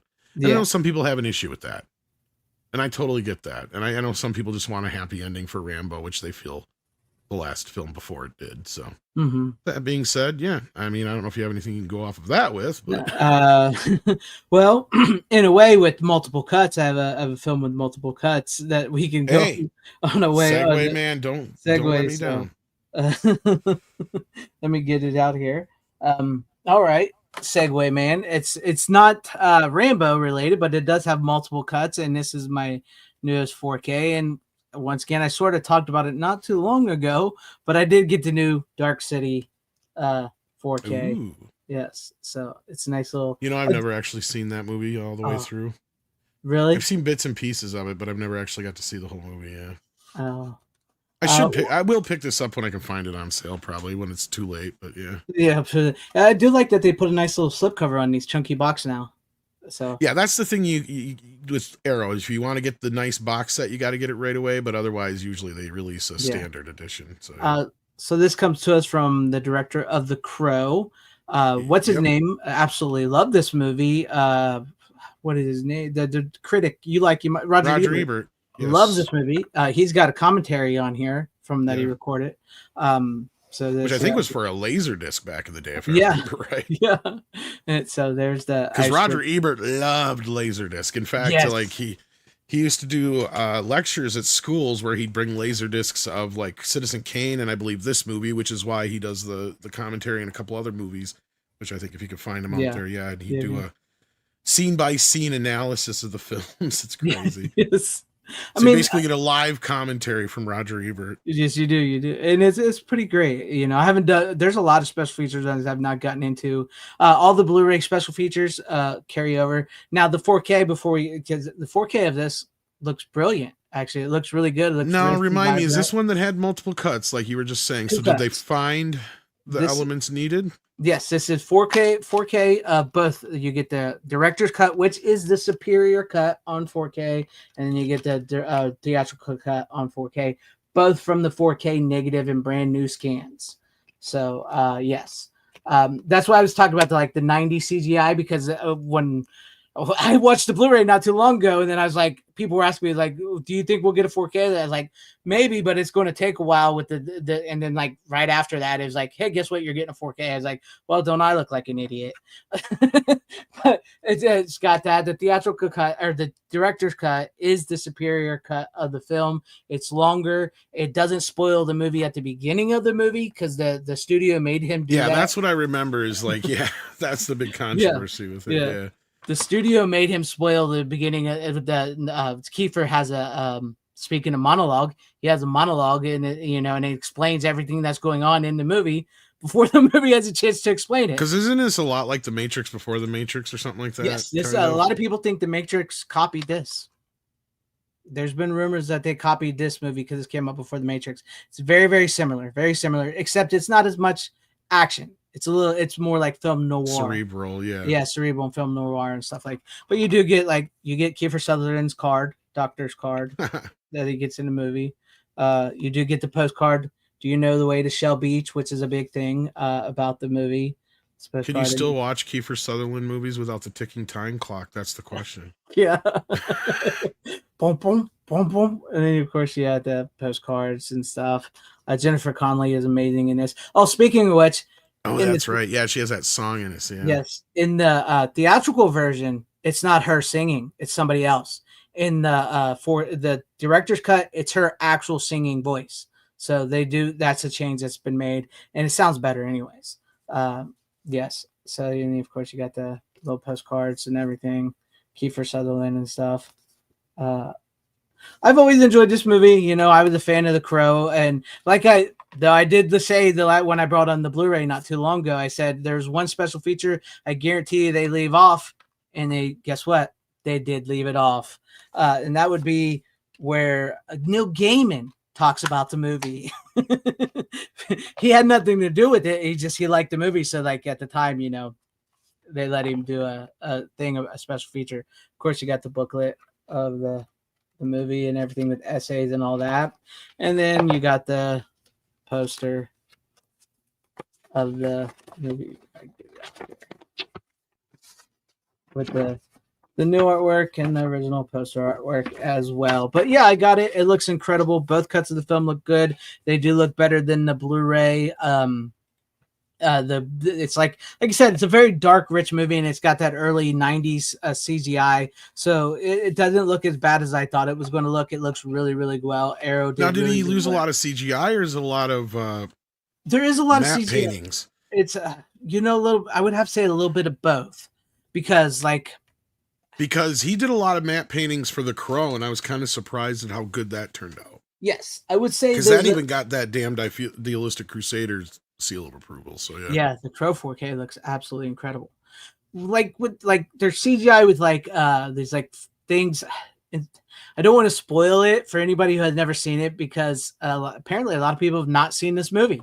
So, but there's these CGI creatures at one point, little things, and then the whole city can Well, and hasn't the Blu-ray been out of print for a while? Because that's another thing is I don't the even Blu-ray you can get for $9. Oh, okay. It's not a movie I've avoided. It's just not one I have come across. And then I do remember hearing it was getting a 4K. So that's why I know I was just waiting around to see what was going to happen. Because it was one it's been on my list of ones to get. But yeah. I mean, it's really good. I've always, like I said, I've enjoyed it. I love his work, The Crow and everything. And this has got sort of that Crow type feeling to it, because it's dark and, like that and everything. Wondering if bringing her back as multiple cuts. I don't know about that. But yes, Melissa George in 4K, she does get naked. So there are boobas in the movie. So Melissa George does get naked in the movie. Both of them? Yes, in both versions. So she gets naked in both versions. She's a prostitute in the film to begin with. So I meant both boobs, but anyway. Oh yeah, both. Yeah, sorry. Yes, you get both boobs in the movie. She looks really good too, because she was really good looking. That's still one of the best lines in Dumb and Dumber 2. I don't care what anybody says. Show us your boobs. Yeah, both of them. It's great. It's great. Yeah, I would say this is probably I liked it as much as the 4K Transfer of the Crow. It looked that good. I like the movie Oh, though. good. I mean, I'll have to But, get it yeah, sooner than later then. I mean, it's done by Arrow. Alex. And they seemed, I don't know, like, Yeah. because they're like, for instance, like I'm assuming it's probably on par with like their Demolition Man, because like, look, Warner Brothers has some issues with their shit and how they do stuff. Don't get me wrong, Mhm. but somehow Arrow's been able to clearly talk to them and get their shit without them fucking with it first. It seems Mhm. like, because Demolition Man is leaps and bounds above any of the fucking Eastwood ones they just released. Right. Right, for instance. And some people think they look great, but all I see when I watch them is overly soft and fucking floating grain, or ghost grain, as the HD news guy likes to call it. But like, yeah, so like these, I'm hoping it's the same thing with this, to where they got their hands on the raw scan and they did the remaster. And they usually kind of lay it all out in their booklets, who does what and where. But like, yeah. The only one that I had an issue with was the Jason X one. I wish they were a little bit more, upfront with that one. Exactly. upfront with that one. Yeah. Yeah, but no, this does say, and I have to go through the book. I should look through the book, but it does say it's a brand new 4K restoration from the original 35mm camera negative, approved by the director of photography Darius Wolski. So yeah, this is old enough that it would have had the old version of the. I don't remember how they used to do the old. If they had an RE digital printer for the old days, if that's how they did the old digital effects, or if they had to do them telecine, or how they did them. But you're not wrong. Like, for some reason, they were able to do in older movies, regardless of what they have as far as what they're using. Because I remember the Frighteners, I was really scared of too, right? And I was amazed at how well that one came out. So sometimes it just, for some, I don't know if it's just whatever they're using for the master or what, but hopefully, like, they find a consistency in the future. Because yeah, I know I'm worried about like things like Spawn. Yeah, Spawn, and Mortal Kombat, and some other ones once they get a 4K. And I'm talking about the OG Mortal the Kombat, OG. Yeah. That's what was weird about Spawn, and also when we Casper, since we're getting Casper on 4K. Yeah, Casper might be a similar situation, yeah. But see, and I wonder if they were able to, like, I never thought of this until now. I wonder if they were able to do like 70mm printouts at the back in the day, but I don't know if they could have hit that resolution regardless. But because I think like Casper would have been a big enough movie when it came out, it probably would have got a 70mm release. So, and it's old enough that it would have, they still would have existed, 70mm theaters. So like, I don't know. It'll be interesting to see how it turns out. Clearly Warner Brothers is doing the scan, because if it's doing a 6K scan, I think they're the only ones that are capable of doing that. Right. And it would make sense, since Universal and Warner kind of combine their efforts when it comes to home video. So yeah, we'll see. We'll see. But I mean, this set looks pretty good. I liked it. I've always, like you said, enjoyed the movie. I was surprised about how well it looked. I don't really have much complaints about it. I'm happy to have both cuts of the film in 4K. So from what I know, like when they did the Blu-ray release of it, because Alex himself, the director, went back and he redid it for the Blu-ray, his director's cut, because that was when they actually allowed him to fix the movie. So that's where it first came from. So I'm glad that however they got it or whatever. Like I said, I need to read through the book. They probably used the same workflow for this, but then they just rescanned it in 4K instead of 2K or whatever. Because even back then, I know Warner Brothers was doing a lot of stuff in 4K, but that's one thing I will give them credit for, is they will go back and redo scans since they have the newer scanning stuff, because they have one of the best scanners, I guess, out there that can do 6 or 8K or whatever it is, or even higher than that. Because I think they scanned Wizard of Oz at 16K, and what was it, The Fugitive? When I brought that on, I was talking about, I think that was another one they scanned in 16K. So they've gone up to 16K. Yeah, that looked amazing. Yeah. But that looks good. I mean, I think if you're a fan of this guy's work in The Crow, I would say it's a little bit of The Crow meets The Matrix. Honestly, this movie is. For those, I'll try to give you a little bit of the plot synopsis, because it's hard. See, I can really honestly understand why the studio wanted him to spoil the beginning, but it ruins the movie, because explaining the movie is a hard way to explain it to you, because the movie is basically about this man, Rufus Sewell, who wakes up in a bathtub with no memory and a dead hooker in the next room. I hate it when that happens. It would have happened, right? And Kiefer Sutherland is this weird doctor who seems to know everything that what's going on and the truth and everything, but you're not. I mean, like if you watch the director's cut or the theatrical cut, spoils it right in the beginning with everything. But in the director's cut, it allows it to unfold like a noir detective type movie, right? So like he wakes up, he doesn't understand. Kiefer Sutherland contacts him, tells him, Mystery. yes, it's a mystery. He tells him like, hey, listen to me, I'm your doctor. I can help you with this. And then like, meanwhile, the police not Ed Harris, what's his name? He was in The Hulk. He's really good in this movie. William Hurt, who is a police detective. Yes, William Hurt is a police detective, and apparently there's a serial killer going around killing hookers. And could it be the Rufus Sewell's character? I've never seen so many dead hookers in all my life. Yes. And the thing is, like every time they go and there's like these giant like guys in trench coats and hats chasing him, and they possibly live under the city, and maybe they're manipulating a lot of things. You don't know what's going on, and Rufus Sewell's character might be a little bit like Neo. He might have some special abilities that are similar to these guys that are following him, and they don't understand why. So like and then Jennifer Connelly is his wife. And apparently they had a falling out. Maybe she cheated on him, but maybe she didn't. And he's looking for this place called Shell Beach, which is like their signs are like Shell Beach, but nobody knows how to get to Shell Beach, and the sun never shows in the city. So like there's this giant mystery and everything, and it unfolds as it goes along, and you figure it all out, and you really get into it. And it's a really great sci-fi movie and stuff. And I like you said, I'm sure I didn't describe it very well as all, but it's a movie that has to be seen. You know what I mean? It's just one of those movies where, like, trust me, watch it. I'll bump it up my list. So, but I don't. I mean, like much like you talk, because I know, like you've said before, like with Humanoids of the Deep and stuff. Like people have told you, hey, please watch this, you'll love it, and then you watch it, and you're kind of like, eh. I mean, yeah, if I would have saw it as a kid, I would love it or whatever. So I don't want to be like, say, hey, you're going to absolutely love this movie. You may not love this movie, but I do think you have to let the mystery unfold. And that's why the director's cut, is the better cut of the film. Plus you get more stuff in it. You get Jennifer Connelly's original voice. There's extra scenes that's not in the director's cut, and it unfolds much more naturally than the theatrical cut. So yeah, but the 4K looks great. I had no problem with the 4K. It's loaded with special features. All the special features that's on the Blu-ray on it. Like I said, the Neil Gaiman is the only one that's not carried over, which it wasn't a very good special feature to begin with on the Blu-ray. So, but yeah, there you guys have it. Speaking of director cut, I actually have one I can bounce off that with. All right.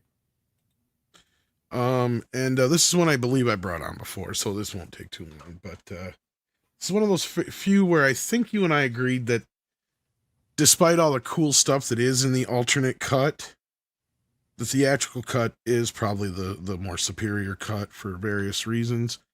And that is one of the greatest horror sequels of all time, Exorcist 3. Yes. And so I had to hankering to watch some Exorcist 3. I did not watch the extended cut. I just watched the alternate cut or whatever you want to call it. I just watched the 4K theatrical cut, which looks for the most part brilliant on this release. I will give Scream Factory that, although I'm sure they didn't even do the scan, so it doesn't matter. But but that being said, no, it's a great film. If you haven't seen it, it's one of those few sequels that really ups the ante. A great performance by Brad Dourif and I don't want to spoil who else, but George C. Scott and a few others. So one of the best long shot. Well, even though there's some cuts in between, there's this great shot that it's most famous for, of course, on top of just the performance mainly by George C. Scott and a few of the others that are in it. And it's a great little thriller that is more in line with like Silence of the Lambs than it is The Exorcist, although there's enough Exorcist elements to where you didn't really need the exorcism at the end of the film. And that's probably my only complaint about the theatrical cut. is that they introduce a character for no good reason who's tied in no way to the actual end. And they even introduce him in a way where they could have had George C. Scott's character go and talk to him. Mhm. And that's the only scene that's missing as far as connective tissue. It's all you really needed. It's just a scene between those two talking, and then this guy just kind of getting this hankering of like, yeah, I got to go do something about this. That's all you needed. Yeah. Yeah. So anyhow, great film. I don't know how much it goes for anymore, but I'm pretty sure it's still available. It got tons of extras on it. Of course, it's a 3-disc set altogether. They carried over all the stuff from the previous editions. So yeah, do check it out if you haven't already. Yeah. I know you like it quite a bit. You're lucky. I actually just watched this not too long ago with my dad. Yeah. My dad saw it for the very first time ever. Really? Yeah, he enjoyed it. He really liked it. So, because I was like, he was over, and I was like, "You want to watch something?" He's like, "Yeah." He's like, "You ever seen Exorcist 3?" And he's like, "No." Like, let's watch it. So we watched it, and he really enjoyed it. He really liked the movie. He had never seen it, but yeah, but that was like the stickler for everybody in Hollywood is like the exorcism at the end of the movie, because he didn't want the exorcism. He wanted it to like. It's not in the book either. Yeah, it's not in the book or anything. And then like John Carpenter and all of them told him, was like, you got to have the exorcism at the end of the movie. You got to do it. So, I think that it could have worked if you just had that one scene, just one scene where George C. Scott goes and visits him, says, I don't know what to believe, but can you tell me what the hell's going on here? Yeah. And just like them having like a little conversation about shit. And then he goes, well, can you perform an exorcism? And then the exorcist goes, no, I can't. Yeah. Yeah, that's all you really and need. then you just have like the 2 or 3 scenes that lead up to it besides that, and there you go, you're enough to where he's like, okay, I can't deny this, I gotta go deal with it, blah blah blah, there you go. Yeah, it's true. But I love George C. Scott's performance in this movie, because like that fish is swimming up back and forth in his tub, and then Brad Dourif, oh my, was I raving? It's just he's incredible. You can tell this movie was directed by a writer. Mm-hmm. Especially with all the little stories and speeches and monologues. Yeah, exactly. Not just that, but like that fish story. That's something that would get cut out. Yeah. Of any other movie. Yep. Right? But here it's there because William Peter Blatty does just a brilliant job of rebuilding these characters that we already know, technically. But he's giving them even more dimension that we got out of The Exorcist, because we only got to kind of see 1.5 dimensions of Kinderman in The Exorcist. And George C. Scott does an amazing job of carrying over that character here. And what's weird is there is that kind of weird Kevin Bacon 6 degrees of separation deal with this. And now the original actor's name escapes me, who played Kinderman. Lee J. Cobb. Yeah, Lee J. Cobb, who's in the original 12 Angry Men. George C. Scott played his same character in the remake from the 90s. So it's weird because so George C. Scott twice played characters that he played initially in a sequel and a remake, or however you want to look at it. So it's kind of weird, but cool in a weird way, even though I don't like, because Lee J. Cobb, I doesn't even like George C. Scott and him aren't even in the same, like I wouldn't even think of those two, because the odd thing is Kinderman shouldn't probably be played by George C. Scott, but George C. Scott makes it his. And that's what makes it work, because Kinderman isn't the George C. Scott kind of character. No, he's not. Kinderman's more of the, oh, that's interesting. That's interesting. What made you say that? Funny. That reminds me of something you said a few days ago. And then he's got you in a corner, right? Like, he's very kind of inquisitive, and he always has these like little, he does the stories. Like, that is a Kinderman thing. But like, George just kind of turns him into and I love it. I love what he does with the character. And he has that great scene where, he's arguing with those other 2 cops, and he's like, can you just shut up for 2 seconds? I love it. He's just like so much on the verge of just like, and he's like, hear one more fucking thing, I'm going to kill somebody. And you know that the Gemini killer is dead. There's something I have to tell you. And he was like breaking down and crying and shit. And he's like, the Gemini killer, the paper said, would cut off the finger, the middle finger of the left hand of the victim, and put the sign of the Gemini carved in the victim's back. This is not true. In reality, the Gemini killer but cut this finger off, the index finger of the right hand, and on the palm of the left hand would be the sign of the Gemini. Yeah. And that is what I just saw. That scene, the way he does it, just it just grinds at you, and you're just like, oh yeah, you tell him, motherfucker, you know, this shit ain't, you can't explain it, but this shit's happening. I know, and he's like rubbing his face the whole time, and he's like, he understands it, but he can't understand it at the same time. But he's trying to make sense of it all. He's like, I know it, you know it, we all know he's dead. Exactly. But that motherfucker just killed 3 people. Yep. And I'm thinking, I'm talking to that son of a bitch right now. Yep. It's so good. It's so good. And he makes that whole scene work with that, and that breakdown that he has, and the whole fucking thing is just so great. And again, that's a writer's scene. Yeah. That would never play out that way in almost any other director's version of that story. And that's where Blatty, I mean, it's really sad that the movie kind of played out the way it did, and he never really got the recognition he probably deserved for this. But I mean, in hindsight, he eventually did, because people will always come and tell you, like, this is the true sequel to The Exorcist. Yeah. Like, this is the only one that really still matters. So, yeah. It does. And it's the one that feels like a sequel. I mean, I know there's some people out there, like Tyrell, who likes this part 2 and stuff. And I think you like part 2 too, don't you? I do too, to a point, but it's more for the cheesiness of it. Yeah. But I always felt like this was the better of the sequels, and I really enjoy this movie. Mike Flanagan. Now, you've seen Exorcist Believer. I didn't. I couldn't. It just looked awful to me, and things I heard about it. So I just don't know. Got delayed again too, didn't it? Did Mike Flanagan one get delayed? Probably because he's doing Carrie and everything. And that's what he during his interview for Carrie thing, he was saying something about it getting delayed. Yeah. No. I don't know. Is he going to continue the story from Believer? Is it going to be a whole new story? I don't know. I think that was the other part he was talking about. It's going to be a completely, and that was where they blew the. Did you watch Believer yet or not? No, I just couldn't. It just looked horrible. I can't. It's sad because there's a really good movie in there, and Andre saw it too. Mm-hmm. But the shitty part is first of all, Ellen Bernstein shouldn't even be in this fucking movie. Yeah, that's from what I've seen and heard. It should have been fucking Linda Blair in her place. And then the other bad part of the movie, and not to spoil it for too much, but it all boils down to, we got to combine all the religions and make a super Avengers power religion to fight the demons. It's like, that's the other dumb part of the movie. It's a Catholic story to begin with. It should always be Catholic Christian religion. And that's the stupid part, because you have the fucking Catholic priest who bitches out. He's like, I can't do it, but you can, because you used to be a nun till you got an abortion. Oh, God. That just sounds horrible. That's the story there, which sucks, because that's put up against something unique, right? Because something we've never gotten in the Exorcist films before.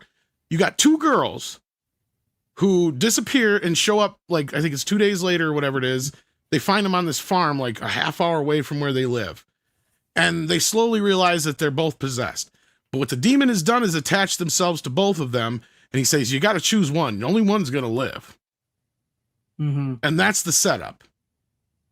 So they're kind of stuck in this position where they got to exorcise the demon, but both parents are facing this thing that this demon told them, well, only one of these kids is going to live. Right. I'm taking one with me, is basically what it's saying. Yeah. Yeah. So it has like this element of, okay, that's kind of unique and different for The Exorcist. And the way it ends too, it's kind of, and it has like these bookend elements to it that are really good. And there's little bits and pieces here throughout that are decent. But that other part bogs the story down so bad. And you're constantly going, why the fuck is Ellen Bernstein here? She's like 98 years old. Yeah. And all of a sudden she's somebody who was used to be a non-believer in God is all of a sudden some fucking specialist on this shit. Yeah. It's like, if anything, this is how you fix the problems with part 2, because that's the elements I actually like about part 2, is that they hint at the idea that Regan now has some kind of sixth sense issue, or not issue, but something she's trying to learn how to use after being possessed. So she was, even though she was possessed, she's now given a gift. Right. And that part of it, I was like, okay, that's something to explore. And that's why this character should have been brought in here, because she could have come in at that right moment and been like, I was that girl Right. that y'all heard about. And I'm going to fix this. And that's where it should have come in the whole ending. And then you could have set it up for this really, climactic, sequel and all this kind of stuff. But regardless, it was just a wasted opportunity. And David Gordon Green, as we learned from the Halloween movies, was a fucking, he was not a good writer and director. When the movie that everybody hates besides Halloween Kills is actually the better of the 3 films. Sorry, guys. Part 2 is the only good one. I hate to say it. And the only reason it is because it's literally a remake of the second film, practically. With a little bit just of the elements of the in. second film, basically. It's just like, and I know everybody makes fun of The Evil Dies Tonight. Go watch a movie from the 80s. You will hear Evil Dies Tonight every fucking 5 sentences in these movies. Like, it is so on the nose. Like, this is a 1980s fucking slasher movie made now. It totally is. But that being said, it's sandwiched between shit. As much as people like 2018 Halloween, go watch it again. That fucking movie is retarded. It is fucking retarded. Why in the world does The Mask give the fucking doctor like these super fucking powers? Yeah. That was the dumbest scene in that entire movie, is when he stands up and he's got the mask on and you're like, are you shitting me? Right. And then you waste the whole idea that this guy doesn't give a shit about Laurie Strode. Yeah. Right? Like, to me, that's what made sense about doing 2018 was like, okay, you're going to actually make it to where it's all about the babysitters now. It has nothing to do with who they are. It's what they are. And that's what the difference is. And that's where you can get Michael Myers to go on forever. That's why Jason can go on forever. Because Tommy Jarvis doesn't fucking matter. Really. It's the fact that he's just going after campers in his domain. Same thing with Michael Myers. If you just made it straight up about babysitters, boom, you fix that fucking sequel problem right now. But oh no, they didn't really do that. They kind of made it that way, but it's still obfuscated that he's obsessed and she's obsessed. And the whole obsession thing should have went out the window when Jamie Lee Curtis is like, I ruined my life for this guy, and now he doesn't even give a shit about me. Then she just turns around and becomes the new Loomis. Yeah. At that moment. Then she snaps out of it, realizes, okay, I got to turn what I've done to my life into something. So I know everything there is to know about this guy. I know how to defeat this guy because I've done it already. I'm the only one who could probably face him and know how to take him down. That's when she finally takes over the Loomis role, right? And you can even give her a fucking trench coat for all I give a shit. Yeah. At that point. It was so dumb because she is practically the raving mad Loomis role at the beginning. But anyway, go ahead. Sorry. No, I was gonna say she might as well still have been his sister in those movies. Exactly. That was what I was getting at. Like, at that point, it's like, what the fuck's the difference? Exactly, because like at that point, it's like, why you should have just left them sisters? Because you're doing the same thing, but much worse in these movies. Yeah. But no, I did not actually get that complete anthology Blu-ray box set with the 2 cuts of the Dominion. I did not, Rick. I do. I did not. But I think he's asking for a reason, Rick. Oh. Rick might be. If you need any of those, Rick, let me know. I'm thinking you already have them, though, is why you're asking. I do not. I do not have those. So, but have you ever seen those 2 movies? I've seen the one of them. I know. You've seen the beginning, the Rennie Harlan one. Maybe I can't remember which one. That was the one that was released all over the place, and then the other version was released later on DVD only. Yeah, I think I saw Paul the Schrader version. Okay, then I think I saw the Rennie Harlan one then, because they are basically the same movie but made by 2 different directors with completely different casts outside of the lead guy. Yeah, what's his face? Skarsgård is. He's the only guy that's the same, and there's only one shot that they used in both movies, and it's so like doesn't fucking matter. Like, it's like a shot of him walking up a ladder to a sewer thing or something like that, I guess is what it is. Like, so Rennie's like, we're not gonna go shoot that. Fuck that. We already got it here. Yeah, we got it. We're good. But at the end of the day, it's tough to say which one's better, because the Paul Schrader one is clearly the better made film as far as the story, feeling like an actual Exorcist movie.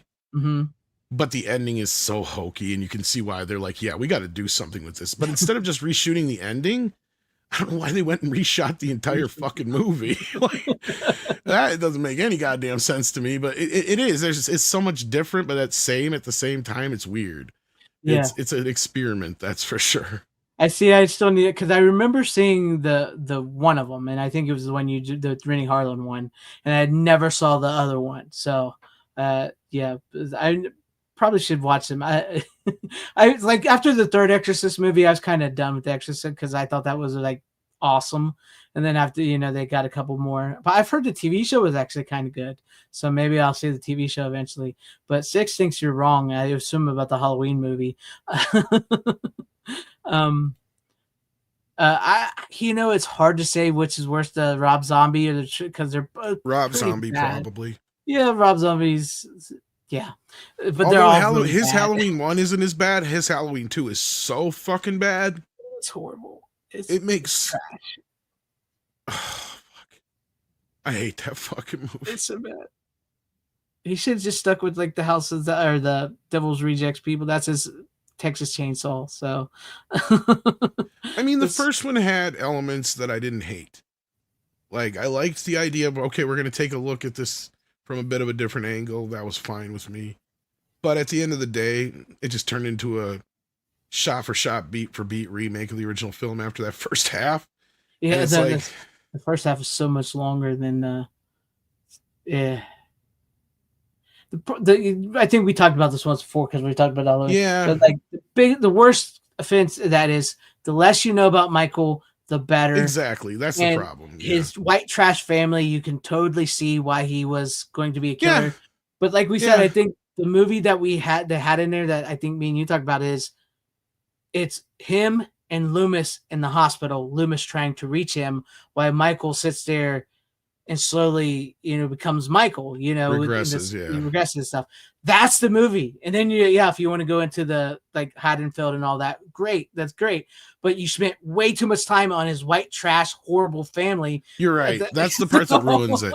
Because you could have still left all that out and just had it. This kid fucking snapped and killed his sister. Because that's the whole point, right? Like that's what makes Michael scary. It's not the fact that, because like you just said, that's the biggest problem of the film is that, of course, he turned into a fucking psycho. Yeah.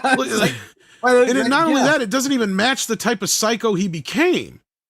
Right? Like, that's the bigger problem here, probably. Because, like, at the end of the day, the Michael Myers that should be the Michael Myers, like, the motherfucker had, like, issues that nobody really saw. And you can understand probably back then a certain type of autism or something like that wouldn't have been diagnosed.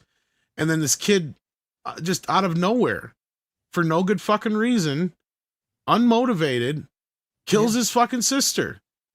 Yep. Right? Like they give him too much motivation in the other. Way too much. Way too much. And then even making Laurie the sister, I agree, was still a problem as much as I love and still consider Halloween 2, and H2O the true trilogy. Right? I mean, it's still, I can understand where John Carpenter regrets it to this day. But why they never fixed that in the Halloween reboot is beyond me. Like, I just don't get it. Yeah. Like, that was your in. Like, there at that point, you don't even have to worry about Jamie Lee Curtis coming back outside of coming in and filming a cameo for a half a week. Basically just coming in and have her going, I'm telling you, he's going to kill you all. Like, that's all you got to do is have her shoot like 5 scenes of that. And then this shot of her killing Michael at the end of every movie. Yeah. Then she comes and collects a couple $1 million to do that. That's simple. Otherwise, all Michael's doing is killing random people. Exactly. It's so stupid. What's great? It's like, babysitter, fuck you. Babysitter, fuck you. You're in my way. Fuck you. What was really weird about seeing Danielle Harris in those movies is they show her boobs, and I always thought that was kind of weird because, like, yes and no. I mean, she's our age, so she's our age. I mean, it's kind of like. I mean, I've always wanted to see her boobs, but then I also kind of got a little weirded because I was thinking, oh, this is Halloween. And the last time I saw her, she was almost 30 though by that point. So exactly. Or wait, what year did that come out? 2000. So 20. What was it? 2008. Was it? Yeah, I was gonna say because I think she's like a year older than me, even. So yeah. Because she was what 11 or 12 in 89 when she like 11, which she was like she was our age, and I always had a thing for her and everything, looking at her from a distance. She is the best part of those movies too. I agree with you because she, if anything, she should have played the Laurie role. It's like, fuck, who Yeah. cares? Like, let her actually finally play the, like, I think the audience would have accepted, like, I mean, there's that nice little kind of, because she was so young then that unless you know, it doesn't matter. But the fans would have known, and that would have been sort of cool to have her kind of carry on the legacy of playing that role Mm-hmm. in kind of a weird, I don't know how to put it, but it's like, you know, kind of a, it's not a passing of the torch, but it is kind of, Yeah. but you know how they kind of find, like, even like, you know, back in the day, like, oh, that eventually Bela Lugosi played like Frankenstein's monster and shit. You know what I Yeah. mean? Like, he was meant to initially and he didn't, but then he finally did get involved in it. So it's like, yeah, you know, it kind of, Yeah. it worked itself out in the end, you know, like, it's kind of the same thing here. I think that would have been the neatest way to do it if you're going to, they have yet to successfully really reboot one of these franchises. They have yet to do that. You come close. You got, you know, 2018 Halloween did very well, granted. Mm-hmm. But is that really a reboot? No, I wouldn't consider that a reboot, like an actual remake. But like the Texas Chainsaw Massacre did fine, but the beginning movie didn't do all that well. Yeah. So that's why they didn't continue those. We know how Friday the 13th, The Nightmare on Elm Street turned out in Child's Play. Yeah. None of these remakes have spawned a franchise again, which is kind of sad and fucked up when you think about it, because it was brought up the other day how we are, how was it put? We are now as far from was it Freddy versus Jason? Mm-hmm. I think it was, as we are. Oh no, Friday the 13th, the original Friday the 13th. We are now as far away from the original Friday the 13th as the original Friday the 13th was away from the original Bride of Frankenstein. Gosh. So think That's about crazy. that for a minute. That is crazy. We should have had a dozen more other Friday the 13th by now, if you think about it. Yeah. Because how many other Frankensteins did they have in between there? That's a lot. Them rights issues, and you're not wrong. I think a lot of the reason why none of these remakes, reboots of these movies have spawned any more sequels and for more, you know, new versions of them is because I think a lot of them missed the points of the original. And I still think, like, with the modern lens today, like we just talked about, is like they've gone back to these movies, and yes, it's traditionally it's a man with a phallic symbol chasing a girl. You know, you can get hung up on that a lot, and I think that's where they get hung up on that a lot in all these remakes and everything. And also and so like they're They get afraid too to many show it. politics involved. Yeah, too many politics in them, and like even in the Halloween, the when we just talked about Jamie Curtis comeback, like when he gets ready to kill the blonde babysitter, you expect to see her boobs, but you don't. And I'm not saying that to be like, you know, I still will like, say that one kid was pretty fucking good in the movie. He was still pretty. Yeah, that little black kid was. Yeah, he was hilarious. Like, he was great. He was great, but yeah, I loved it. But no, like, not saying that they should, you know, but like that's a staple of slasher horror movies is you see the young girl that's about to die or whatever. That's like what's Randy. No sex. It's a big no-no. And like, so like you expect to see her top come off and then nothing comes of it. And then you kind of feel bad for her being killed because she doesn't really break any of the rules. So like they're too afraid to show anything anymore. Too much politics, too much modern interpretations of classic films. Like, well, as you can see here, Jason is clearly an abusive man with a phallic knife. It's like, shut the fuck up. He's a guy in a hockey mask killing people. it's the repression that he's showing with his blade that's, I guess, bigger in each film. For and he's like, his machete goes from this to this, and it's clearly to compensate, like Rambo. And the only one I would argue that one on is the most that they did it is the what's that the Slumber Party Massacre with the driller killer, because legitimately it was done by a woman, and yes, that was the whole point of the movie, was like he's clearly killing them with a screw phallic thing. That's the point of the movie. Yes, that is legitimately the point of that movie, but it's not every single slasher movie. So, well, a lot of that comes from, you know, the whole idea that if you actually look into most real, true serial killers, there's generally some sort of psychosexual nature to their killing, and they're usually killing the same person over and over again in their head. Right? So, like, that's kind of the thing. And it's like, yeah, you can apply that to a lot of these. In Jason's case, though, it's the opposite, right? He's continuing to kill because that's what mom is in his head telling him to do because they killed his mom. Yes. Right? Like, Yes. I mean, that's kind of the thing, you know. And Freddy, Yeah. it's this twisted act of revenge that he gets to play out, which with catches, right? Like it's a kind of a Faustian kind of thing, or whatever you want to look at it. Yeah. Michael is just that silent.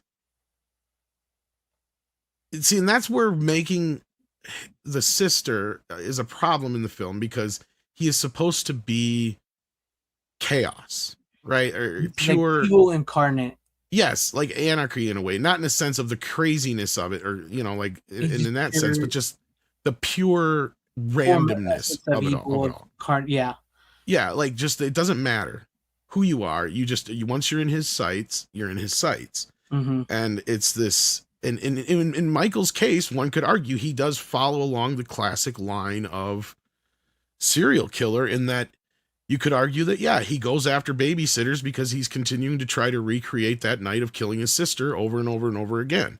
That is an actual true psychological line that a serial killer will follow. Yep. The catatonic nature of him, that could be chalked up to many different things. Right, like you could even, like I said, you could argue that there was especially in the original film, that when it took place, he could have had some sort of autistic issue that was never diagnosed, led into so many other things, and something in him snapped one night. We don't know what it is. We never will know. It's just now he continues to go down that path, and he's unstoppable now because of that, and that's what makes him terrifying, is because he doesn't have necessarily a reason. He's just doing because he's just doing it to be doing it because that's his need, his want, his purpose. So now Leatherface, we know why, because he's hungry. Yeah, he's eating bread. Bubba gotta eat. Bubba gotta eat. But yeah, 6, you're right. It is a very different world today, showing yes. I completely get that. Yeah, and that's the thing is back then we all acknowledged that these are all 30-year-olds playing 17, 18-year-olds. In a few cases, there was some that were young, but like they didn't generally show their tits. So like, they did. And Courtney Rugg, that's the one thing this may surprise you, but that's the one thing about Scream I do like that they didn't show. I think they break a rule in a way though with that, but yeah, you're right. Yeah, that's what I'm saying, because like they deliver you the rules, but Wes Craven also breaks the rules while he's making these movies. So I'm kind of glad they never went down that rat. That's kind of where I was going at it with. Yeah. So, but we went from Exorcist to like horror movie genre. But it all kind of ties together with this whole idea of, does Exorcist really deserve to be a franchise, or does it need to be a franchise? No. No. There's not really any other stories that probably need to be told in this franchise that we don't already have. I think Exorcist and Exorcist 3 kind of tie it all up pretty well. It's not like William Peter Blatty's going to be coming back from the dead anytime to write a book unless somebody raises him from the dead. And if that's the case, you're going to need an exorcist. Yep. The only crossover, though, I think we need is The Exorcist meets Beetlejuice. No, I'm just kidding, because it's already a movie in his. It's already a movie in his universe. George C. Scott and Beetlejuice, like, yeah, that would have been that's a movie in and of itself. It's like they forgot that Beetlejuice is a demon that likes to possess people. Yeah. But no, yeah, I agree with you. And I know Brad Bart. Throw your voice, fool your friends, have a party. And Brad Barth, I know you were talking about why did God not save the one girl. I don't know. I didn't watch it, so I don't know why they didn't. I try not. It wasn't about God. That's the thing, is it's about, and that's the thing. We'll never probably get that answer out of that whole thing, even though I think the answers are already kind of in the movie. It is an interesting movie, and I wish there was more people who saw it so I could talk about it a little more. Michelle, I told her that I'd love to talk to her about it, because there's a lot of theological things in that movie that I think I would. The new one, especially, I told her, because is this shit even possible?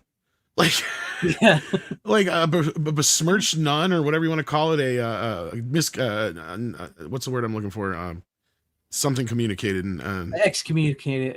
Thank you. Excommunicated nun. Can she even perform these can a nun even perform these rituals in general? Yeah. Like, let alone an excommunicated one, and it work? I think part of the whole point of the Exorcist is they have to be pure in a way. Exactly. Yeah, I thought that had to be. And that's where Marin comes in, and where, you know, Karras's issue is he does have a crisis of faith, but by the end of the film, crisis of faith averted, he takes the demon inside himself, right? Like, he takes the demon from the girl. He figures out that's the only way we can defeat this thing without losing her is if I take this on, right? Like, sacrifice myself in this situation. Yeah. So, like, yeah. And that's what's cool is with part 3 is it does tie that up too at the end with, not to spoil anything for those who may not have seen it, but like it is kind of wrapped up the same way in a way. Yeah. And you don't really need the Exorcist, but it is kind of cool to have it there. I just wish it would have tied it up. That's the only thing it's missing. It's just one fucking scene. If William would have just went back and shot that one fucking scene, maybe he couldn't get. I don't see why he wouldn't have got George C. Scott, because I think half that shit is all during the reshoots anyway. Because for those who don't know, Brad Dourif shot all the stuff in the asylum, and then they had another actor, not to spoil who it is, come in and reshoot other elements when he's not the Gemini killer, or at certain other times, just to kind of so you understand what's going on with the story better. Because otherwise, it is rather confusing in the director's cut. It is. What is unless you kind of know what's going on, I could have seen the audience be very fucking confused. Yes, very. And that you're right. I would absolutely love to talk to Michelle about at least the first Exorcist and the third Exorcist. I think she finally saw the first one, but did she finally see the first? I would like to talk to her so. about it. I would like to maybe. I have Repossessed. Now, is it true? I know that one's one that that's was coming announced. from Kino on Blu-ray. Is it coming just from Blu-ray though? It's just Blu-ray on Kino. So I don't know if I'll actually upgrade it or not. Depends. Because I was going to say the one I have already, I was thinking the same thing. Like it already looked like it was from a 4K scan. It was that good looking. So I think I remember telling you that back in the day. I'm like, I think this might be getting a 4K soon. I'm kind of disappointed it's not. That's what worries me a little bit, because I know they do this sometimes, and I get why they do this. Don't get me wrong. I get why they do this, because like they'll release it on Blu-ray, and if it sells, then they'll release the 4K like maybe 6 months later. So that's what I'm kind of hesitant about, because I remember you saying that, and I know Kino's got it, and Kino has done that before. Like they did with like Rawhead Rex, but I think Rawhead Rex 4K came a lot later. Yeah, it did. Yeah, so they've done that before. The only thing that pissed me off is I didn't get this cover. I like that. I wanted this. This was the hardest one to get. It sold out right away every time, and you could not get your hands on it. I don't think I've seen that one before. Yeah, because it was a reissue cover. Because of course, I believe Repossessed came out before Naked Gun, right? I'm not mistaken. No, I think Naked Gun came out before Repossessed. Did it? The you first might be one, right. Okay, so maybe it is a theatrical poster for it that I missed. But yeah. That is great. I was like, oh man, I want that. I couldn't get the one I got's got the other poster on it with Linda Blair on the bed. Oh yeah. His head coming out of the I can't. The standard Blu-ray release, the one that Kino is going to use. Yeah, the same poster. Yeah. I to this day I can't hear Devil Will with the blue dress on without thinking of Leslie Nielsen in a blue dress. What's funny is I saw the Repossessed movie before I ever saw the Exorcist movies back in the day on Oh, cable. really? Hell yeah. So like it was kind of surreal seeing the Exorcist the first time, because everybody's like, it's supposed to be so scary. It's like, I've seen this movie already, but it wasn't this. It was funnier. Yeah. And then I realized, oh, that must have been a parody of this. Like, I mean, I kind of already knew that, but like I saw it as a little kid, like, you know, like when it first came out, like 10 or whatever it was. This is what it came out in 90. I want to say like 1990. I do want to say, but yeah, it says 90, or for some reason I thought it was earlier than that. 1990. But yeah, so I must have seen it quite a few times on cable when it was, and that makes sense. It would have been brand new at that time. So yeah. Yeah, and the Naked Gun came out in '88. So yeah. Yeah, you're right. Yep. So, I missed out on that poster though, sadly. That was cool. I would like to get that. But Bronson White Wolf sends in $5. Hey. Bronson says, "Do you think you could share those videos I sent to you?" I would share them on here, but there are other people's videos, but I will have to watch them. He sent me 2 videos where he's asked for these YouTubers to explain what they would want for what they would do for a Trick or Treat sequel, the 1986 one. Thank you for the $5. I would share them, Bronson, but I don't. Sometimes you never know with other YouTubers and stuff and sharing their videos on their thing. But I do appreciate the $5 and thank you for that as well. I do truly. Well, if you get a chance, maybe you can just watch them and just DM. You said he DM'd them to you. Yeah, he DM'd them to me. I haven't Maybe had you'll a be able to chance just to watch tell them him. yet, But so. yeah, you don't want to watch him on the stream, so you don't want some other YouTuber Yeah. nailing your shit. I don't want people. Because I don't know the two guys, and sometimes most YouTubers will let you do there, but sometimes some of them will claim you, so you got to be careful. But thank you once again for sending those my way and for the $5 super chat, Bronson. I do appreciate it, and I really do love the movie Trick or Treat from 1986. Speaking of horror movies, as we were just watching, I'm surprised that one never did get a sequel, but it is a great movie. But with that as well, with you giving me the $5, I will give you this. You will have long blonde hair, big green eyes, world-class breasts, ass that won't quit, and legs that go all the way up. Now cut that with a scene of the human centipede. That's not what I meant. That's not what I meant. I still need to cut in that from the prophecy with the sleeping bag, and then it's bitches leave. I need to cut that in. All right. I have one left. How many do you have? Dos. Do you want me to do my last one and then you do your last two together, or? Either way, I can do one that kind of bounces off our last conversation, and then you can do one, and I can do another one, or Go ahead. Do it that way. We can do the one that bounces off. Because my movie does not bounce off that conversation at all. I don't think I brought this on before, but speaking of like Frankenstein and classic horror and all that kind of business, and Bela Lugosi we brought up. I don't know if you've even had a chance to see this yet. I can't remember, but Renfield. Oh yes, I've seen Renfield. Okay, yes. So yeah, I don't have the 4K though. I got the Turbine Steelbook, which is an import. I like that. I like Nicolas that cover. Cage, and then Renfield. Of course, the back of this is just like this, and I have a slip card on the back. But I believe it's all in German, so I couldn't read it to you if I wanted to. I could pretend. I did take German, but it was yeah, exactly long ago. But yeah, no, it's a fun fucking movie. If you haven't seen it, you should check it out. Did I bring this on before? I think you brought on the. Did you buy the Blu-ray of it? Yeah, I had the Blu-ray before, so I may have. It was over a year ago, so. Okay, well, regardless, so I didn't know if I really need to recap too much of it, because I'll probably say a lot of the same shit again. It is a 4K native here. It looks good, sounds good. Nicholas Hoult is great in it. Nicolas Cage he's amazing. Chews up the scenery literally as Dracula. And he is pretty much playing Bela Lugosi's Dracula in this. With a little bit of what's his name? Sorry, I didn't mean to cut you off. Christopher Lee. With a little bit of Christopher Lee. But I mean, he is meant to actually technically be that Dracula, because this Renfield is technically supposed to be the Renfield from the original Dracula. Yeah. Although it does take some liberties in all directions, like you said. It is a fun, horrific little movie. It's the only thing I think I'm pretty sure I said it then, and I'll still say it again. Because there's something about it that I don't have a problem with the grossness and the horror elements of it. Yeah, neither did I. But I feel like there's a really good PG-13 movie buried in here, and that's why the audience got lost. If they would have if they'd have had two different versions of this movie, if you had the unrated cut, the gory unrated cut, and you had the less gory PG-13 cut, I think that's what was the barrier between this and the audience, because this is a horror comedy. It shouldn't probably be R-rated, and there's no real reason for it to be, other than just the excessive grossness. Now, some of the shit's really funny, like the guy beating the guy up with his own arms and shit like that. That kind of shit's, but there's more blood shooting out of his arms than is in the human body. Yeah. Like, that's what I'm saying. Like, it's very, but in that same sense, you think it should get like a PG-13 just for being so over the top.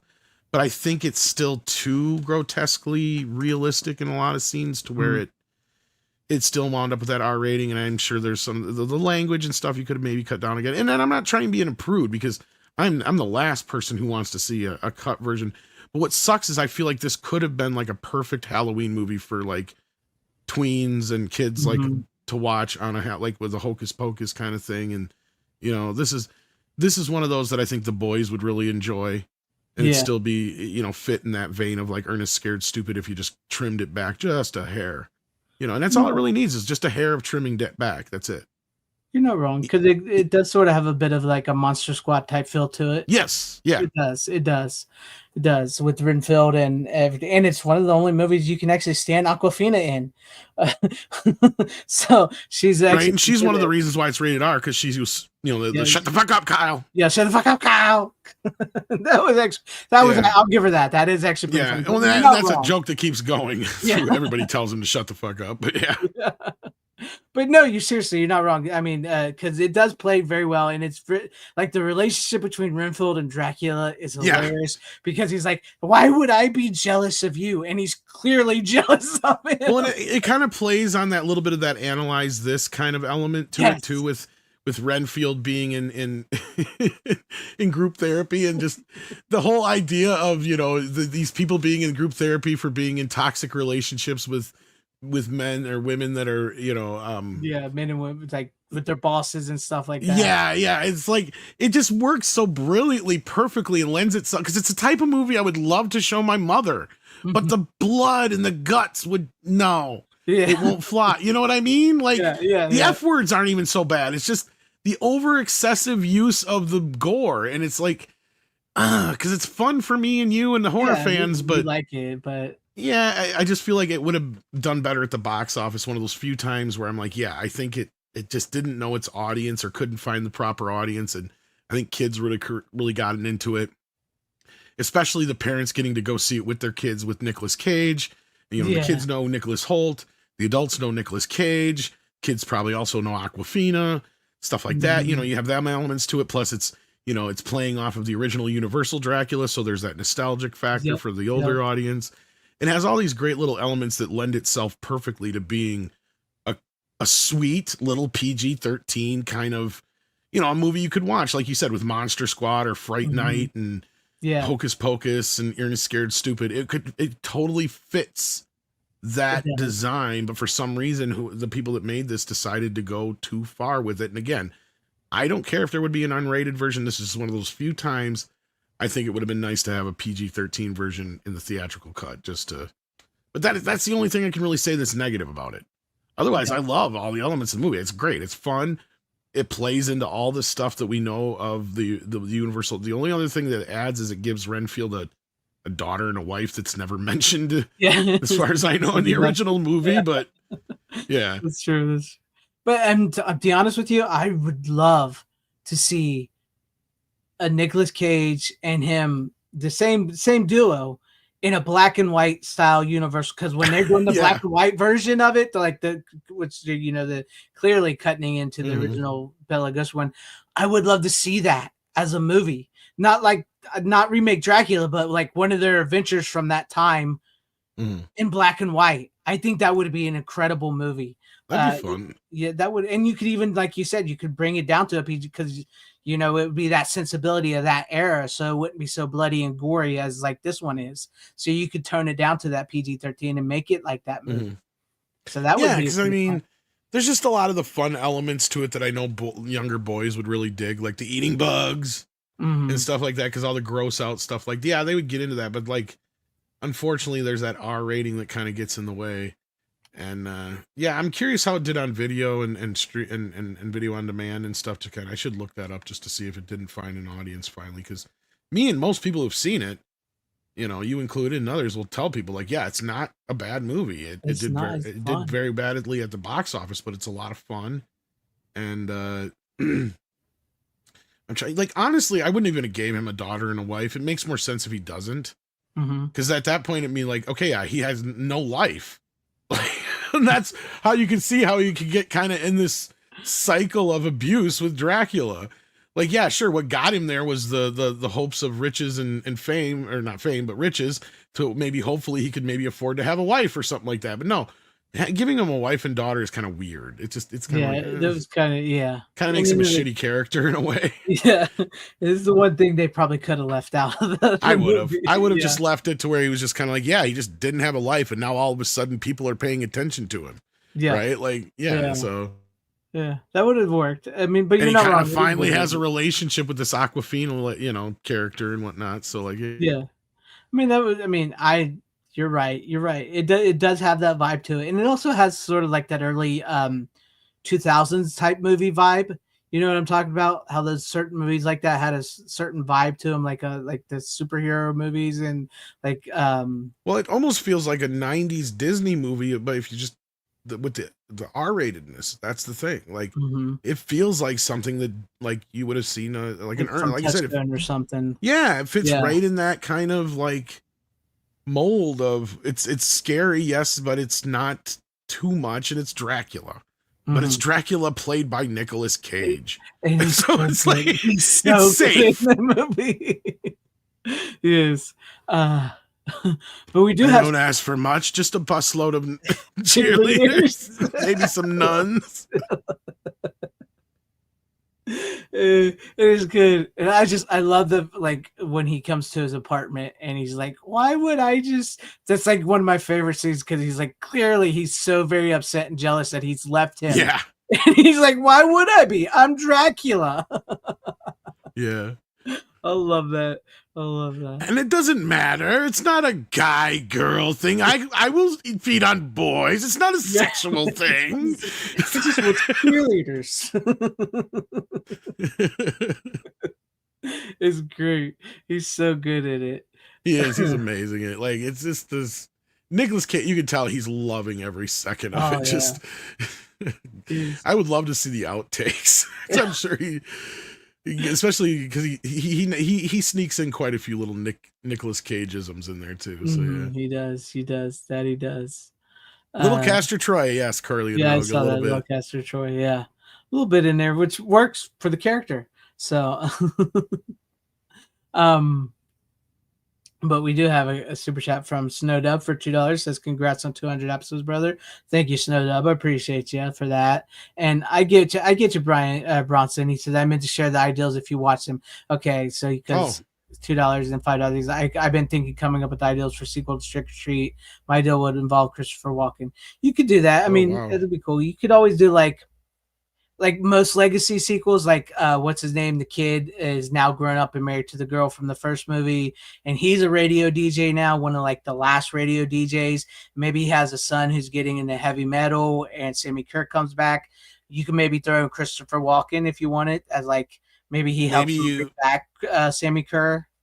Well, you always have that, or like the problem is now it's like you got to do it modern. And most music is digital now. Maybe there's something you could do with the whole, they're remastering his music in digital. And they digitized his last record. And then it makes him spread everywhere or something. Like you could do something like that. You know, you could have some fun with it. There's possibilities, but at the same time, you also have that fear of them making it for a modern audience. Yes. That's what some of you could worry about with that. But no, that digitalness is actually a pretty good idea, because that's kind of what he was wanting to do by the end of the movie. The original was like go radio nationwide. So now with digital, he could literally be everywhere. Everywhere, yep. Yeah. So there you go. I hope that helps you with your idea. All at once. Yeah. Thank you. I appreciate you for the. Or what's better yet is you have like, so you can write some new music, because that's what they always want to do. Yeah. Somebody found the lost tapes. And they're putting them out on the internet for the first time. And like you said, it's leading to that thing where he's able to now, he has a reach everywhere. Yeah. Yeah. Shoot. Speaking of Christopher Walken, you could even make Christopher Walken the guy from Wayne's World. He was producing radio. There's a little wink, wink. Yeah. Yeah. Yawn. Yeah. I mean, it's a way to connect it a little bit. I mean, it works because they're like Wayne's World and stuff, like Metal Kids and stuff. What was his name in that again? I just watched it like 2 weeks ago. Yeah. What was it? I want to say. Shit. Why do I always say Barry? I don't think it was Barry. No. Well, Frankie Sharp was the name of the guy who owned the record company, and it was he was like a record producer. What the hell was his name now? It's on the tip of my tongue. I gotta look it up. I do too, yeah.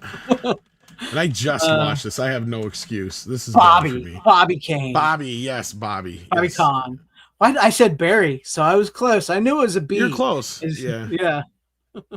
Bobby. Well, is Bobby, there you go. But I hope that helps you a little bit. And speaking of which, might as well.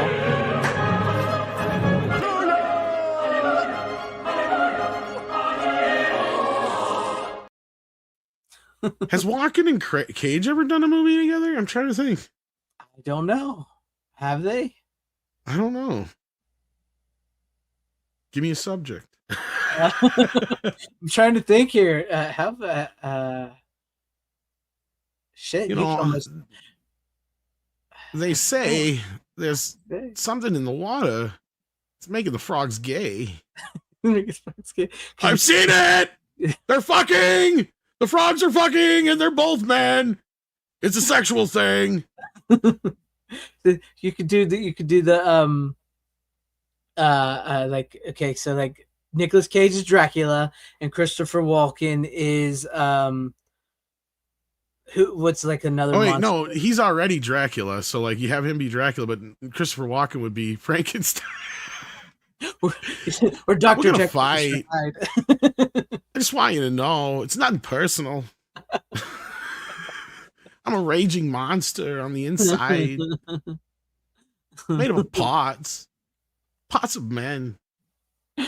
Don't even know who they were. That's freaky. I'm pretty sure this hand plays cowbell. I got these things sticking out of my neck.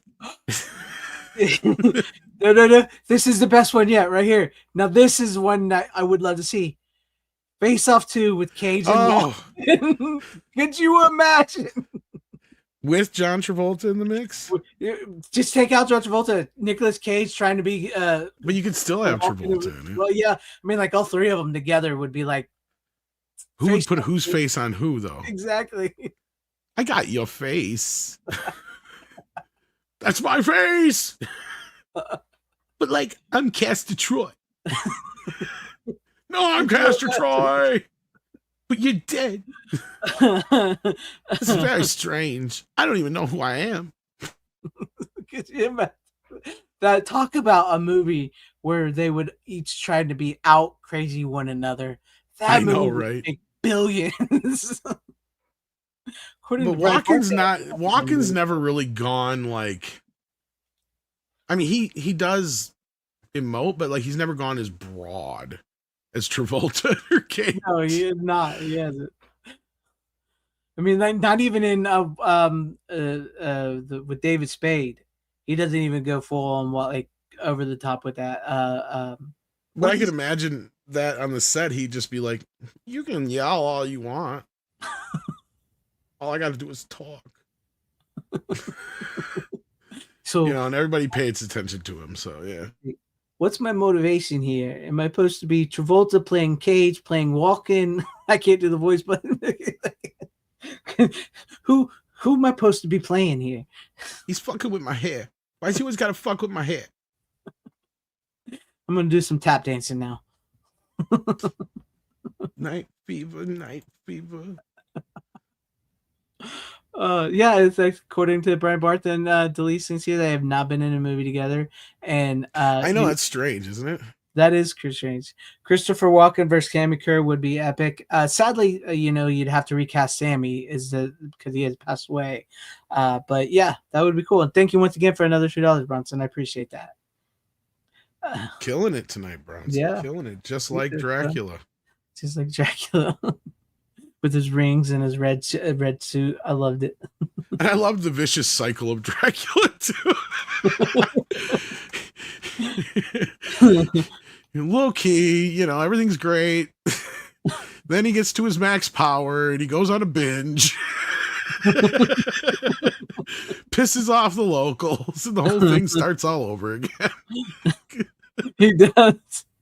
It's like, and you gotta wait for him to recover, and then he comes exactly. back. Yeah, then there's the recuperation process, and the what would happen if you didn't allow him to have that power? He would never come to full power. Yeah, that's so weird that you said it like that, but that's true. Yeah. He would never come to full power. That was like the one thing I did not that what aggravated me about Renfield was like I expected a little wink nod that, you know, after they defeated him, that he was going to be remerged. You know, I kept waiting for that at the end of the movie, and you don't get that at the end of the movie. So I didn't want to spoil. You mean it, like he'd be human again, or what do you mean? No, that Dracula was in the process of repairing himself. You know what I mean? Well, I think I think they probably did set it up a little bit like that. They did, but I kept waiting for like a little wink nod, like seeing the pieces sort of come together, like the Terminator, you know, or something. Well, I like the Dracula. Well, it did. It was kind of funny. That is the one time where the R rating really does add to the film, is where they're like, we didn't want to take any chances, so they like literally chop him up into little bits and pieces. We did, just in case. It would just take a little You know, longer this time for him to come back together. That's all. Yeah, he always goes back. Not to spoil it for those who may not have seen it. I mean, come on. How do you expect it to end? I mean, yeah. But the whole codependency thing, like, it's just a brilliant little setup, and the way it plays out, it's so funny. And these two guys are great together, and both great actors. And Aquafina is along for the ride, I guess. And she's actually somewhat standable in the movie, and she's does give you one or two chuckles. Yeah, she's like the most normal you'll see her. She ain't speaking that what's that black language they call it? Or whatever, yeah. And I looked it up, Cowabunga dude. It's William Dafoe, not Christopher Walken. It's Nicolas Cage and William Dafoe. So yes. Not doggy. There's another one that's funny. Yeah. There you go. Nicolas Cage, William Dafoe, John Travolta, and Christopher Walken face off too. Imagine. That would be insane. I got a face only a mother could love. Still, I feel like he should have played Nosferatu again. Yeah, it would have been great. But he was so damn good in that. Yeah. He's still so damn good. Honestly, I'm kind of excited that he's making Christmas Carol and then he could be Scrooge. Right? He is a perfect Scrooge, yeah. He is a perfect Scrooge. This will be like the scariest, heartwarming, best version of a Christmas Carol ever. You're going to smell the soot. You're going to smell. Like, people don't understand, like, when that song, they used to tell ghost stories of old in that, like, the Christmas Carol. Like, they used to sit around and tell ghost stories at Christmas to scare you for legit back in the day in that time period. So, like, this would be perfect. They're going to be perfect for that. What's funny is how much Dickens hated this story, I guess. I know, I've heard that as well. Yeah. I heard he kind of just like wrote it for like a paycheck. But I believe it has been adapted more than anything else into film and shows and whatnot, if I'm not mistaken. Maybe the Bible, otherwise I could be wrong. But could be. I got to imagine that somewhere there has got to be hundreds, if not close to 1,000 different movies, plays, television episodes that use it.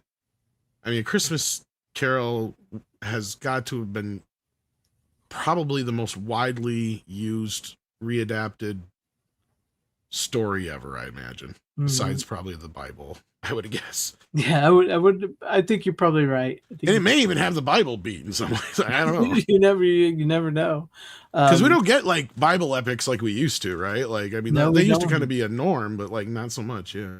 Yeah, now you'll get like a Bible epic with like the one that one guy did where it's like not even based on the Bible. It's like, oh, maybe he just got a concussion and he was seeing a burning bush. It's like, really? I mean, you think about it though, it's almost like every year we get at least one new iteration of it in some way, shape, or form. Mm-hmm. And I mean, yeah, we all have our favorites, whether it's the George C. Scott one, to speak of George C. Scott from earlier, or the Muppet one. Speaking of Christopher, not Christopher Walken, but Michael Caine. Yeah.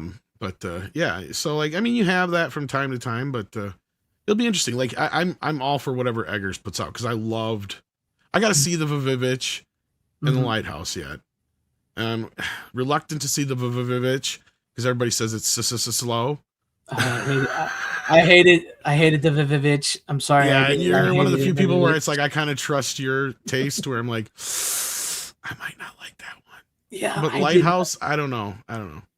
Now, see, you may getting to know you may or may not like the Lighthouse. I know enough about it though that I'm kind of like, I almost got to see it now just to see it. Yeah, I was surprised that I'll be honest, I was surprised I liked it because I did not expect to like the movie.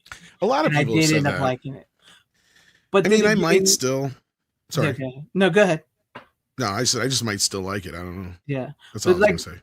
But like I told you, but then again, I am a fan of Edgar Allan Poe and H.P. Lovecraft, and I think a lot of people got the story wrong. And I think even Eggers has said itself, it's more of a Poe story, an Edgar Allan Poe story, not a Lovecraft story. Some people thought it was more like Lovecraft, and I think maybe they got that wrong. But no, it's clearly the Telltale Heart. That's the movie. Clearly, it's the Telltale Heart. But anyways, yeah, you may or may not like it, but like I said, I'm really curious what he's going to do for Werewolf. Me too, because I'm a huge, I'm a werewolf man. So yeah, Greg's favorite is the nipple cut. It is usually. You're not Usually, wrong. I'm a boob man. What can I say? So what do you got for us after the Renfield? Speaking of like two guys who have chemistry together, it sort of goes together. It's not a horror movie, and I just had a hankering to watch this movie. Play It to the Bone with Woody Harrelson and Antonio Banderas. Never seen that, but or have I? Wait. I've seen it before. I'll be honest with you. I didn't quite like it this time around. That was kind of disappointing me this time around. So, let me explain a little bit to you. Maybe it'll come to you if you've seen it. Yeah, I was gonna say maybe if you give me some of the plot. So they're the two washed up welterweight boxers who are best friends. They're living in LA. There's a big fight going down in Vegas, a big Tyson fight going down in Vegas, and the two welterweights that are supposed to fight each other, one overdoses on drugs and one gets in a car accident and dies, and so they need to replace them. So they call up these two because they just need an undercard match. It's not an important. They just need it to fill it in the show. Right. And so they call up them because they were named boxers at one point in time, but they kind of washed out. And so they offer them $50,000 each, but they got to fight each other and they're best friends. So they get with this girl that they both dated, played by Lolita Davidovich. She's actually dating Antonio Banderas' character at the time. And they get with her to drive. She drives because she's got the car and she's going to drive them to Vegas. And that's where the movie, it's like the combination between these two. Woody Harrelson has recently found God. He's trying to be good. Antonio Banderas is still stewing over what happened to him at Madison Square Garden. And meanwhile, the woman is playing both of them, which I really found her very annoying this time in the movie. And the first time I watched it, I find her so annoying. And so that's like the gist of the movie. Then they pick up Lucy Liu on the way and she's in it for a bit. It's like a buddy road trip comedy, till they get to Vegas. And then they have the fight with each other. And it's got a lot of celebrity cameos in it. Kevin Costner makes an appearance. Mike Tyson makes an appearance. James Wood makes an appearance. Rod Stewart makes an appearance, like in the audience and stuff like that. When they're watching the fight. But I don't know what it was this time around. It's just I didn't like it as much as I remember liking it. No, see, the thing is, like, she's not. That's the what it kind of aggravated me is like they keep like, Woody, that was one of the things, like Woody Harrelson had dated the woman. Yeah. She just trusts me. She does. I get it. I know what she's talking about. But like Woody Harrelson had dated her for like 7 years, and then they had broken up. Now Antonio Banderas' character had been dating her for 6 months, and then she literally breaks up with him on the road to the fight. And so and they keep asking her both like, who's the better fighter? Who is the better lover? And she lies to both of them, and she gets in both their heads. But she's supposed to really love both these guys and wants to be their friend. And it's kind of like, it does get a little ridiculous, but yeah, she does what a woman does to two guys like that. But no, I know I'm probably not explaining. I don't think I've seen this. Yeah, I know I'm probably not explaining it very well, but I kind of didn't like it this time. This is why. So your explanation of it gave me a headache. Yeah, that's the plot of the movie. Is like there's just these three people in a car arguing over their life choices until they get to Vegas into the fight. But the fight between them is really, really good. So like they really did a great job on the fight. It's maybe 2 hours too long. It's 2 hours and like, what is it? It's like 2 hours and a couple minutes. 2 hours and 4 minutes. It should have really been like 4 minutes. Yeah, 2 hours and 4 minutes. So it should be 4 minutes long, according to you. It should have been like maybe an hour 45. That's how long this movie should have been. No, Woody Harrelson is great in it. Antonio Banderas is Antonio Banderas. Mm-hmm. Yeah, he's basically him. So, but Woody Harrelson is really great in the movie, and that's the thing is like at the end of the movie, they want you to be rooting for both of these guys in the ring. I was rooting for Woody Harrison because I thought he was just a better character than Antonio Banderas' character. And so I'm not going to tell you the end, but I don't think they knew how to end this movie either. I really don't think they know how to end it. I don't know if I'll ever really seek it out, to be honest with you, after the way I wouldn't I blame like you. the actors and stuff in it. I'm just like, yeah, just kind of. I really wouldn't blame you if you don't. I really wouldn't blame you if you don't, because I remember liking it. That's why I bought it. You know, I remember liking the movie when I first saw it. And this time I was watching it, I was kind of like, why did I like this movie? So that happens sometimes. That's kind of why I wanted to bring it on and talk about it, is because sometimes I buy a movie that I like, and then when I rewatch it, I don't necessarily re-like it years later. So but yeah, it was kind of like the chick really annoyed me this time, and I don't know. I just there was something about it. No offense. That's what I'm saying. It's like it didn't. When I watched it this time, it wasn't as good as I remembered, because I think maybe I watched it at the time when I was watching some Rocky movies and stuff, and I was in the boxing movies. So I was kind of looking for boxing movies to watch, and that's why I watched it then. And now that I'm past that, it's kind of like, You'd be surprised though how sometimes a movie will be, decent on the first watch, but then it doesn't hold up. oh yeah, You'll have that. I had a lot of that happen. Especially in the aughts, like in the early days of DVD. There was a lot of blind buys and stuff that I had at the video store where it's like, yeah, it was decent enough, but go back and watch it again years later, and you're just like, yeah, it was not all that great. Yeah. That's what I was thinking. It's like, because I remember thinking, man, I remember Woody Harrelson and Antonio Banderas was really cool in this movie, and their chemistry worked, as like best friends who were going to fight each other. Then I was watching this time, and I was like, this movie would have been a lot better if it was just them two. You know what I mean? If you take away Lucy Liu, it kind of reminds me of that Bruce Willis Bandits. Yeah. That's what made me want to rewatch it, because I remember you brought on Bandits, and it made me think about that, because I remember you talking about the woman was, and so that's fucking batshit crazy Kate Blanchett in the movie. Like, she drove me nuts for the whole movie this time. Like, I don't remember her driving me so much nuts in the first time out. It was like I was like just into the camaraderie and the back and forth with Billy Bob and Bruce Willis. This time out, I was just like, God, why do they even keep her? Like, she's all the problems they have. She's literally all the problems they have are her. That's what I'm saying too. Because like in this movie, like they're telling each other, is like, oh, she deserves so much better than either of us. I'm like, no, the fuck she doesn't. You two are actually too good for her. Yeah. I mean, sometimes like I don't think they realize how they made some of these characters out. And again, it was kind of weird because I didn't really see it that way back then. I don't know why, but maybe I'm made too sensitive to that kind of thing. Maybe not. Yeah, that to experience. We were younger, not jaded by so many women. That's true too. Because I'll be honest with you, there was a time where I used to think, oh yeah, men are all the problems in the world, and then you get to a point where you're like, you know what? It's definitely a 50-50 thing, at least. Yeah. Because bitches be crazy too. Yeah. That's what I'm saying. Is like, but I think maybe that was the thing too, because like this movie probably would, if you cut off a bunch of, made about an hour 45 and made it just a road trip movie between Woody Harrelson and Antonio Banderas to where they got to the fight, because you could see like their friendship like falling apart during the trip into the fight and then coming back together after the fight. Now that's a movie. But then you throw in this broad who is playing both of them against each other because she loves both of them. It's like, you have no point in this movie. Trust me, these guys are better than you. So yeah, it was not as good as that I anticipated. And if it turned anybody off from seeing the movie, fine. That's the whole point. That's kind of why I wanted to bring it on, is like sometimes when you watch a movie years later, they're not as good as you remember them being. It's rare, but it does happen.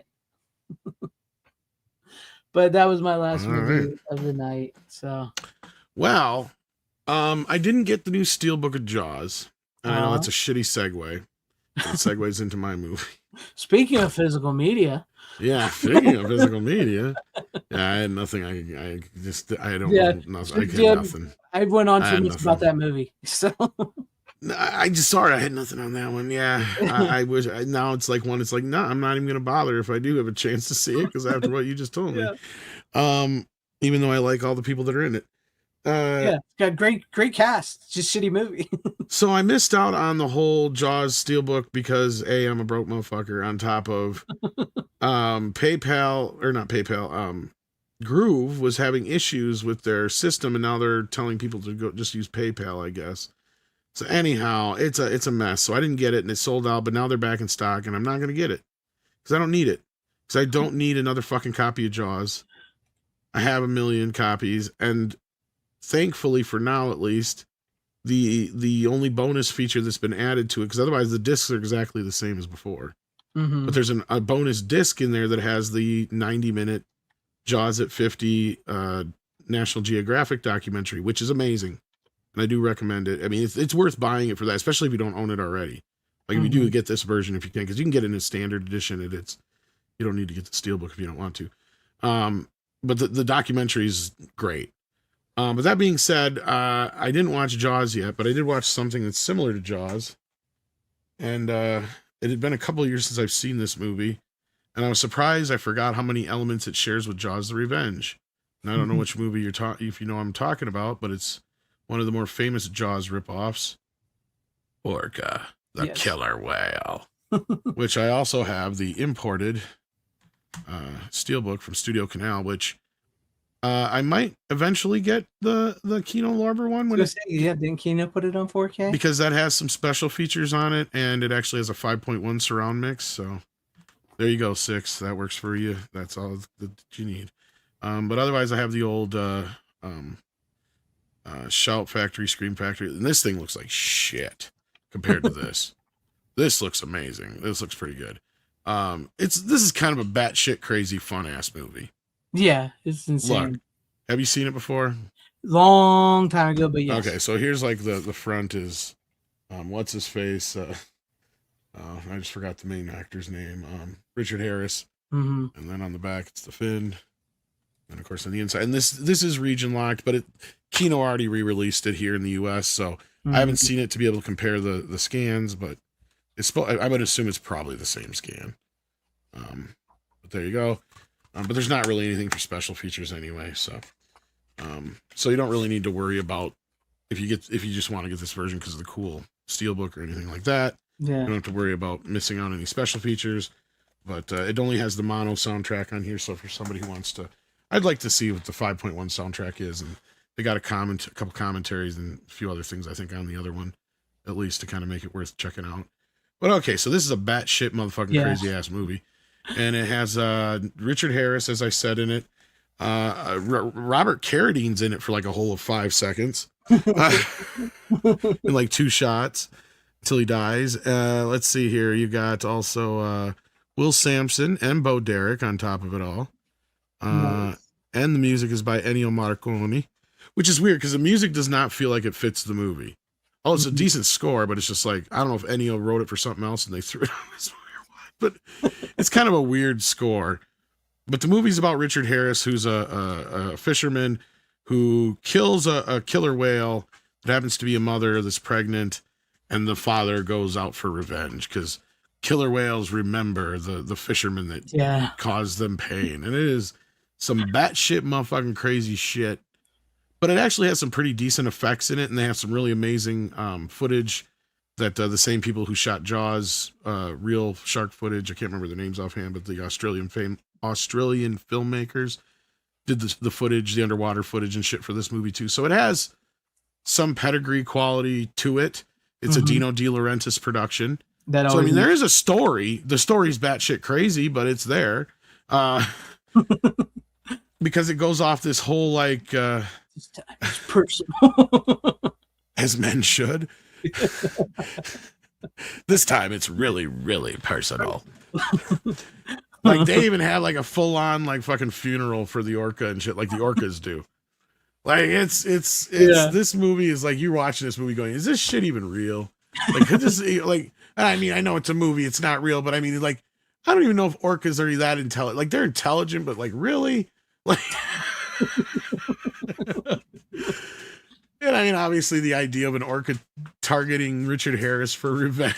It's just batshit crazy, but hey, you know, it is a pretty visceral film in that respect. But then, of course, it's got kind of the Jaws elements to it, of course, but also like the towns, all the fish are being scared away by the killer whale, supposedly. And so the town's all pissed off at Richard Harris, and everybody's trying to force him to go after him, kind of like Quint in Jaws, but only he's reluctant to go out because, you know, all these people keep getting killed around him by this killer whale. I almost want to show the trailer because the trailer is almost just too funny in Let's see. itself. Can we think we could get away with it? I think we might. If not, you'll have to trim it out. But I've done it before. I so figured. it don't matter. But you know how it is with me. For some reason, I'm honest. I can't give it justice just talking about it. Exactly. I'm honest to God. I can't believe we never got caught for Fritz the cat. To this day. That I can't MGM owns it, so I don't know. Maybe they're just Amazon, MGM don't care about those. Yeah. The ancient Romans called him Orca or Canis, Latin for bringer of death. He is without challenge the most powerful animal on the globe, the killer whale. Orca has 48 teeth, set in 2 impressive rows. In some respects, the orca's intelligence may be even superior to man's. They remain loyal. I like the fact that she was like, "You're not even man enough to face his challenge. Like, you're not accepting the whale's challenge to face him." Whale has like got his revenge like 5 times over by this point in the movie.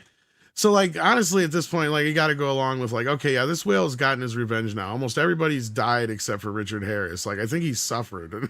Yeah. It's Frankenstein, man. It's Frankenstein. Chasing him to the edge of the earth. It is a little. It's a little Captain Ahab, little Frankenstein, a lot of Jaws, and an orca. Like, who the fuck had the bright idea to use a killer whale? One of the most docile to human of the. You know what I mean? Like, what? There's one attack every 20 fucking years if you're lucky with these killer whales, and it's usually the ones that are in captivity, and that's it. It's usually because they turn on one of their owners for some reason. Like outside of that, is it a common thing for killer whales to just kill people? I don't remember that. They're called killer whales because they kill sharks. Yeah, I thought that's what, not people. Yeah, and other whales, I guess, to be assholes. Like I guess they're the assholes of the fucking sea.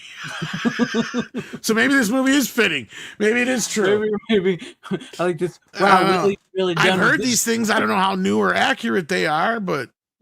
Oh, 6. I don't even know if you want to see this. I'm surprised you sat through the trailer because I know how you feel about, you know, animal violence. So like, I mean, yeah, that scene where they kill the mother is pretty visceral. Like it's like there's a point where you're like, yeah, get that son of a bitch.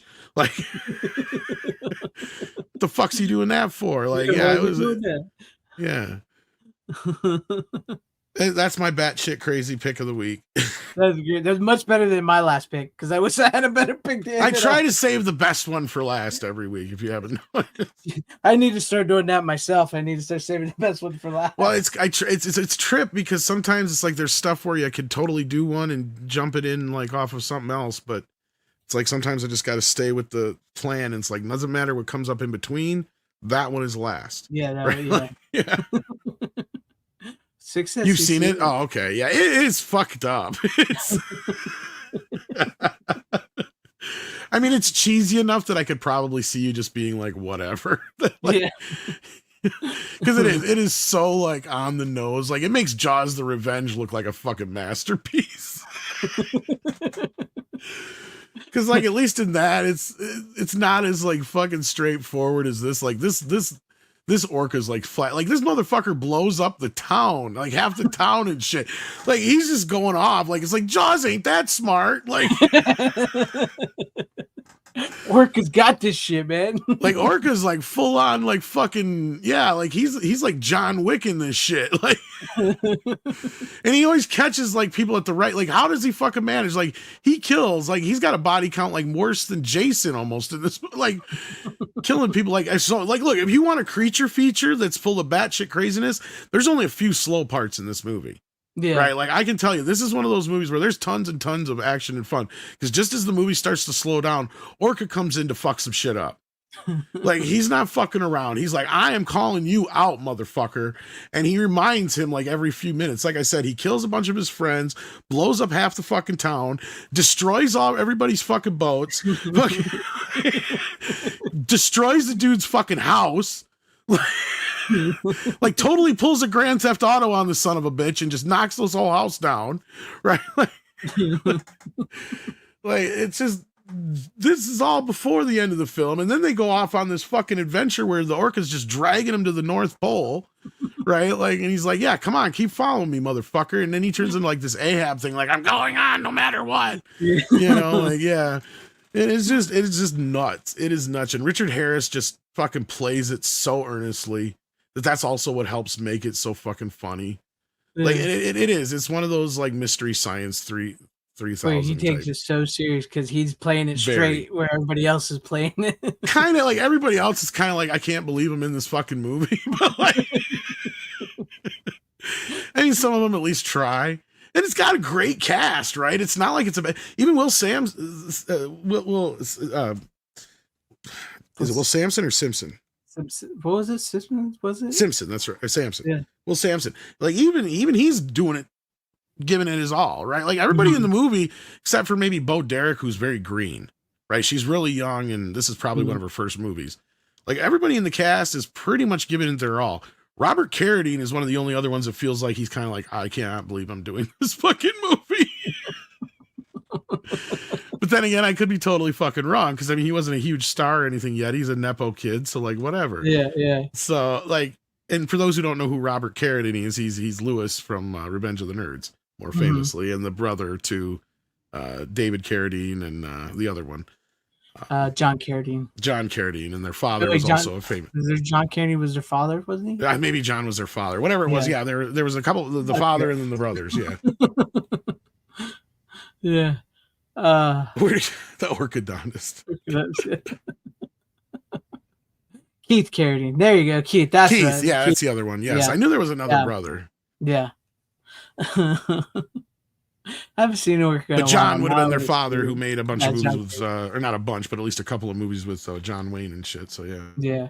He also did with the Hammer people too. He did with Vincent Price. And, did he? Yeah, he did. He did movies with Vincent Price and oh wow, I totally forgot about Star Wars. Christopher, not Christopher Lee.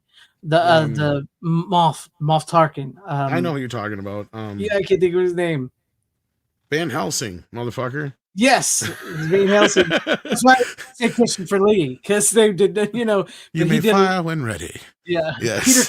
Peter Cushing. Thank you, guys. Yeah, he did some like horror Hammer type movies with them too. John Carradine did when he was much older, though. Yeah. So I haven't gotten through all the Hammer movies. Maybe that's why I don't remember him being in them, because it's been what ones I had seen before when I was a kid, and I just started watching a bunch of them again. So I don't remember my little venture into them a while back. But, so we'll see where I get this next week. We'll see where you get this next week. Yeah, hopefully I'll get something watched. One thing I will tease: I did get word on what the fuck happened with my Dark Half 4K. Oh, what happened with that? I fucked up. Oh. And I think Google fucked me, because I guess what I did is I put it under, like when I ordered it, I added it to my other order. I clicked that button, but it didn't see another order with the same name because it put my name in differently than my last order. So it's kind of weird, but I guess that's what happened. So it's like, all right, well, I guess I'll pay attention from that more from now on. But yeah, that's what happened. So it should be here hopefully by next week. So that's at least one I might have watched by then, maybe. Oh, I've been meaning to get that. Maybe I will, maybe I won't. Depends. Depends if I have the money myself. Yeah, and Corley Road, yes, I know it wasn't like Hammer, but it was like Hammer. What I was saying is like he did like Hammer, like with Peter Cushing. There was sort of like Hammer movies. Yeah. But also, like, since we mentioned it earlier, speaking of William Dafoe. Oh, really good likeness. There you go. Yeah. I remember after that, and then I also wanted to show that before we go. Where did I just had it a minute ago? Oh, I like to speak about Sears.com. So nice. There it is. Pick that up again. There you go. That's what I had. Yoda. Yoda. Anyways, I just saw them right real quick before we was going, but I need to watch Orca. Yes, the monster. That's the one I was thinking of. The Monster Club was with Vincent Price, John Carradine, and Peter Cushing. That's a weird freaking movie. But now I want to see Orca again. So I probably have to add that and Orca. I think right now it's like 20 something from Kino. I'm gonna wait till it goes on sale because I'm not gonna. Yeah, it's not worth. I'm gonna have to add Orca and. Don't they have a sale coming up here again? Actually, I heard they're doing things now. What was that I saw? I saw it on one of their either on Instagram or Twitter where they're going to start doing a sale almost every Friday or something for certain things. Oh yeah, I did. Now that you mention that, yeah. So I'll have to just keep an eye out for it to go a decent price, or something like that. You never know what will go on because I did see there's because they pride themselves. Amazon matches them or whatever. Yeah. So. Yeah. And like they say, they pride themselves on being cheap, one of the cheaper boutiques, which they are. And so they're going to have I think it's every Friday or every 2 Fridays or something. They're going to do sales of certain Blu-rays and 4Ks. And with whatever theme they're going to go with, what I mean. Xanadu is coming. That's all that matters. Yeah, I saw that Xanadu is coming. Xanadu. Burn, burn, burn, burn, burn, Xanadu. I don't care. I actually that's a guilty pleasure. Nice Yoda. That's what she said. Yes. Very nice Yoda. I'll be honest with you. Make him rise, I can. Judge me by my size, do you? Judge me by my size, do you? Mm-hmm. As you should not. I've never seen Xanadu. I'm be honest with you. I've never seen Xanadu. In the ocean. Not the size of the boat. Got it where it counts, man. How do you get so big watching porn of this kind?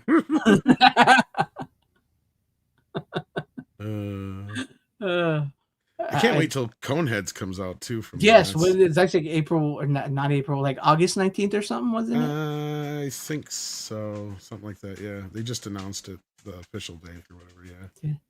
Yeah. I've never seen Xanadu 6. I'm sorry, I just it slipped past me. So. It is a weird movie. It is a weird. It's barely a movie. Yeah. It's very much honestly, there could be a parallel drawn between that kind of movie and what we got with that one I was telling you about with that I brought on here not too long ago with the Village People was kind of different. Oh yeah, similar. The song. I can't remember the way it works. With the musical stuff, it kind of does start lending itself to where MTV music videos you can kind of see took a lot of inspiration from this era of filmmaking at first, where it was okay, how do we do these things right other than having the guys just sit there and or gals, whoever, sing their song, lip syncing it on a stage, right? Well, you come up with all this visceral kind of neat shit, visually that's going on with visual effects. And Xanadu has a lot of that. There's a lot of the visual effects kind of mixing in with the music and the dance and all that kind of stuff that you can kind of see the roots of MTV and music videos and stuff in that. Maybe I'll pick up the 4K from them Kino when it comes out. So I'll have to get that. I have to see it. I have to watch it. I don't know. Depends how my mood. Yeah, I don't know if it necessarily would be your type of movie though, Greg, to be honest with you. Yeah. We'll see. I mean, I like Olivia Newton-John. I'd like. You know what else is coming out from them? Shane, come back. Yeah, Shane. I've seen that movie a bunch of times. My dad liked that movie. What guy hasn't? Because I tell you what, if you're fortunate to have a dad or a grandfather, at some point in your life, they've said, "Come here." Yep. Like what? Shane's on. Sit down. Yep. Like why? Because you're watching this, and it's a movie that every dad or grandfather's it's a rite of passage. It's something that every man has to see for some reason. And I had that experience, and I'm sure many of boys have, where it's sit down, you're watching Shane. Yep. Yep. Well, I've watched it many a times here and there. So, come back, Shane. I mean, I don't know if Tom's got it, but I'll gladly take it. I do have that. Thank you. But so Greg, I'll take it. Ahead. I do not actually have it. Which is funny because that one I think is actually not from the negative, but it looks better than The Abyss. Well, on Blu-ray he says, but I'll take it regardless. I'll take it. So My dad made us watch documentaries and opera. No, my dad, we watched Westerns. John Wayne, Westerns, and it's like anytime it was on, period. Shane, any type of Western. There's this one actor, I cannot remember his name. He's like this really big muscular guy that my dad loves his Westerns. I cannot think of his name. But I always make fun of him because I said, Dad, that guy can't act for shit. My dad gets so mad. But I can't remember his name. But no, that's what we watched. And then when he went around, we watched like the horror movies and stuff like that. So that's what we did. Or wait, maybe I'm thinking of a different movie than Deep Star 6. But I think I do have Deep Star 6. I just haven't. That's the one that Sean S. Cunningham directed. I'm thinking of a different one. Okay. Mm-hmm. What's the one I'm thinking of then? What am I thinking of? It's another underwater movie that came out around the same time as The Abyss. Leviathan. But they lost the negative. No, it's not. Is it Leviathan? Maybe it is Leviathan. It's the one that has Leviathan came out. A Weller in it from Yeah, that's RoboCop. Leviathan. Okay, that's the one then. They lost the negative, I guess, for that one. But it looks really good, what they have on there. So like I was like, this looks better than fucking The Abyss does. Well, we know what happened with The Abyss, so AI Cameron. So sorry. Anyway, sidetrack. Yeah, we went on for 3 hours. I cannot believe we went on for 3 hours just to us, and Mike never. I guess he went to the screening. So I guess so. We'll get him on here eventually. We'll get him on here again. But like, he's much like the guys over at Film Threat. He's a very busy guy, and matter of fact, I think he does some stuff for Film Threat here and there. So there you go. Could be. But he also works for Anchor Bay and he makes his own movies. So, but we'll get him on there. We'll get him on here. And thank you, Six. Thank you for everybody in the chat. I appreciate you. 200 episodes. Can you guys believe it? 200. Yeah, we managed to make it 3 hours. Well, that's because I watched 20 fucking movies. Yeah, you do. See, that's the thing is, Tom, you can always find time. I could not find a lot of time this week. And like I told you before, I kind of got into watching Twin Peaks with that because I got the set. And I was kind of just going through the episodes, and I know I can't bring that on just yet. So, well, the downside was I kind of hurt my knee last week, so that's kind of why I was like not doing a whole lot more around the house or anything like that. So I had a little extra time, especially when I was hurry up and waiting for Andre to send me shit. So, and I don't do nearly as many streams as I used to. So I found a little patch of time, but I was able to just punch in a bunch of movies, and yeah, so. Some people, everyone is busy. I think Six should be happy to hear that I haven't been doing as many streams as I used to. So yeah. Well, I mean, I have noticed that. I've noticed you've cut back on your streaming. So yeah. And if I would have chose time 6, I would have. But it's very hard sometimes to find time around. You got a lot going on in your life, yeah. So, very hard. But I mean, I managed West 3 movies, and I did watch Twin Peaks, even though I didn't bring it on. But that Blu-ray set looks amazing, by the way. I know it's like sort of a re-release, but they did an amazing job on cleaning up those episodes. Yeah. So makes me wonder if the whole series wasn't scanned in 4K, but they only gave us the first episode. That's what I was thinking, because I was watching. Yeah, because it looks really good. Yeah. Yeah, I'm gonna have to watch some more of those. Maybe we could talk some next week. But that's sort of like he was supposed to go to a movie screening and he didn't want to go, and he said he might show up if he didn't go, but I guess he ended up going. So excuse me, it happens. But anyways, as always, please like, share, subscribe to Tom's channel, Midnight's Edge After Dark, Midnight's Edge, my channel. Thank you all in the chat for watching, everybody on YouTube's on the X for watching. Appreciate you guys. 200 episodes. Here's the 200 more if we can make it that long. We're old. So I appreciate you guys. As always, you don't have to go home, but you can't stay here. How you doing? Bitches leave.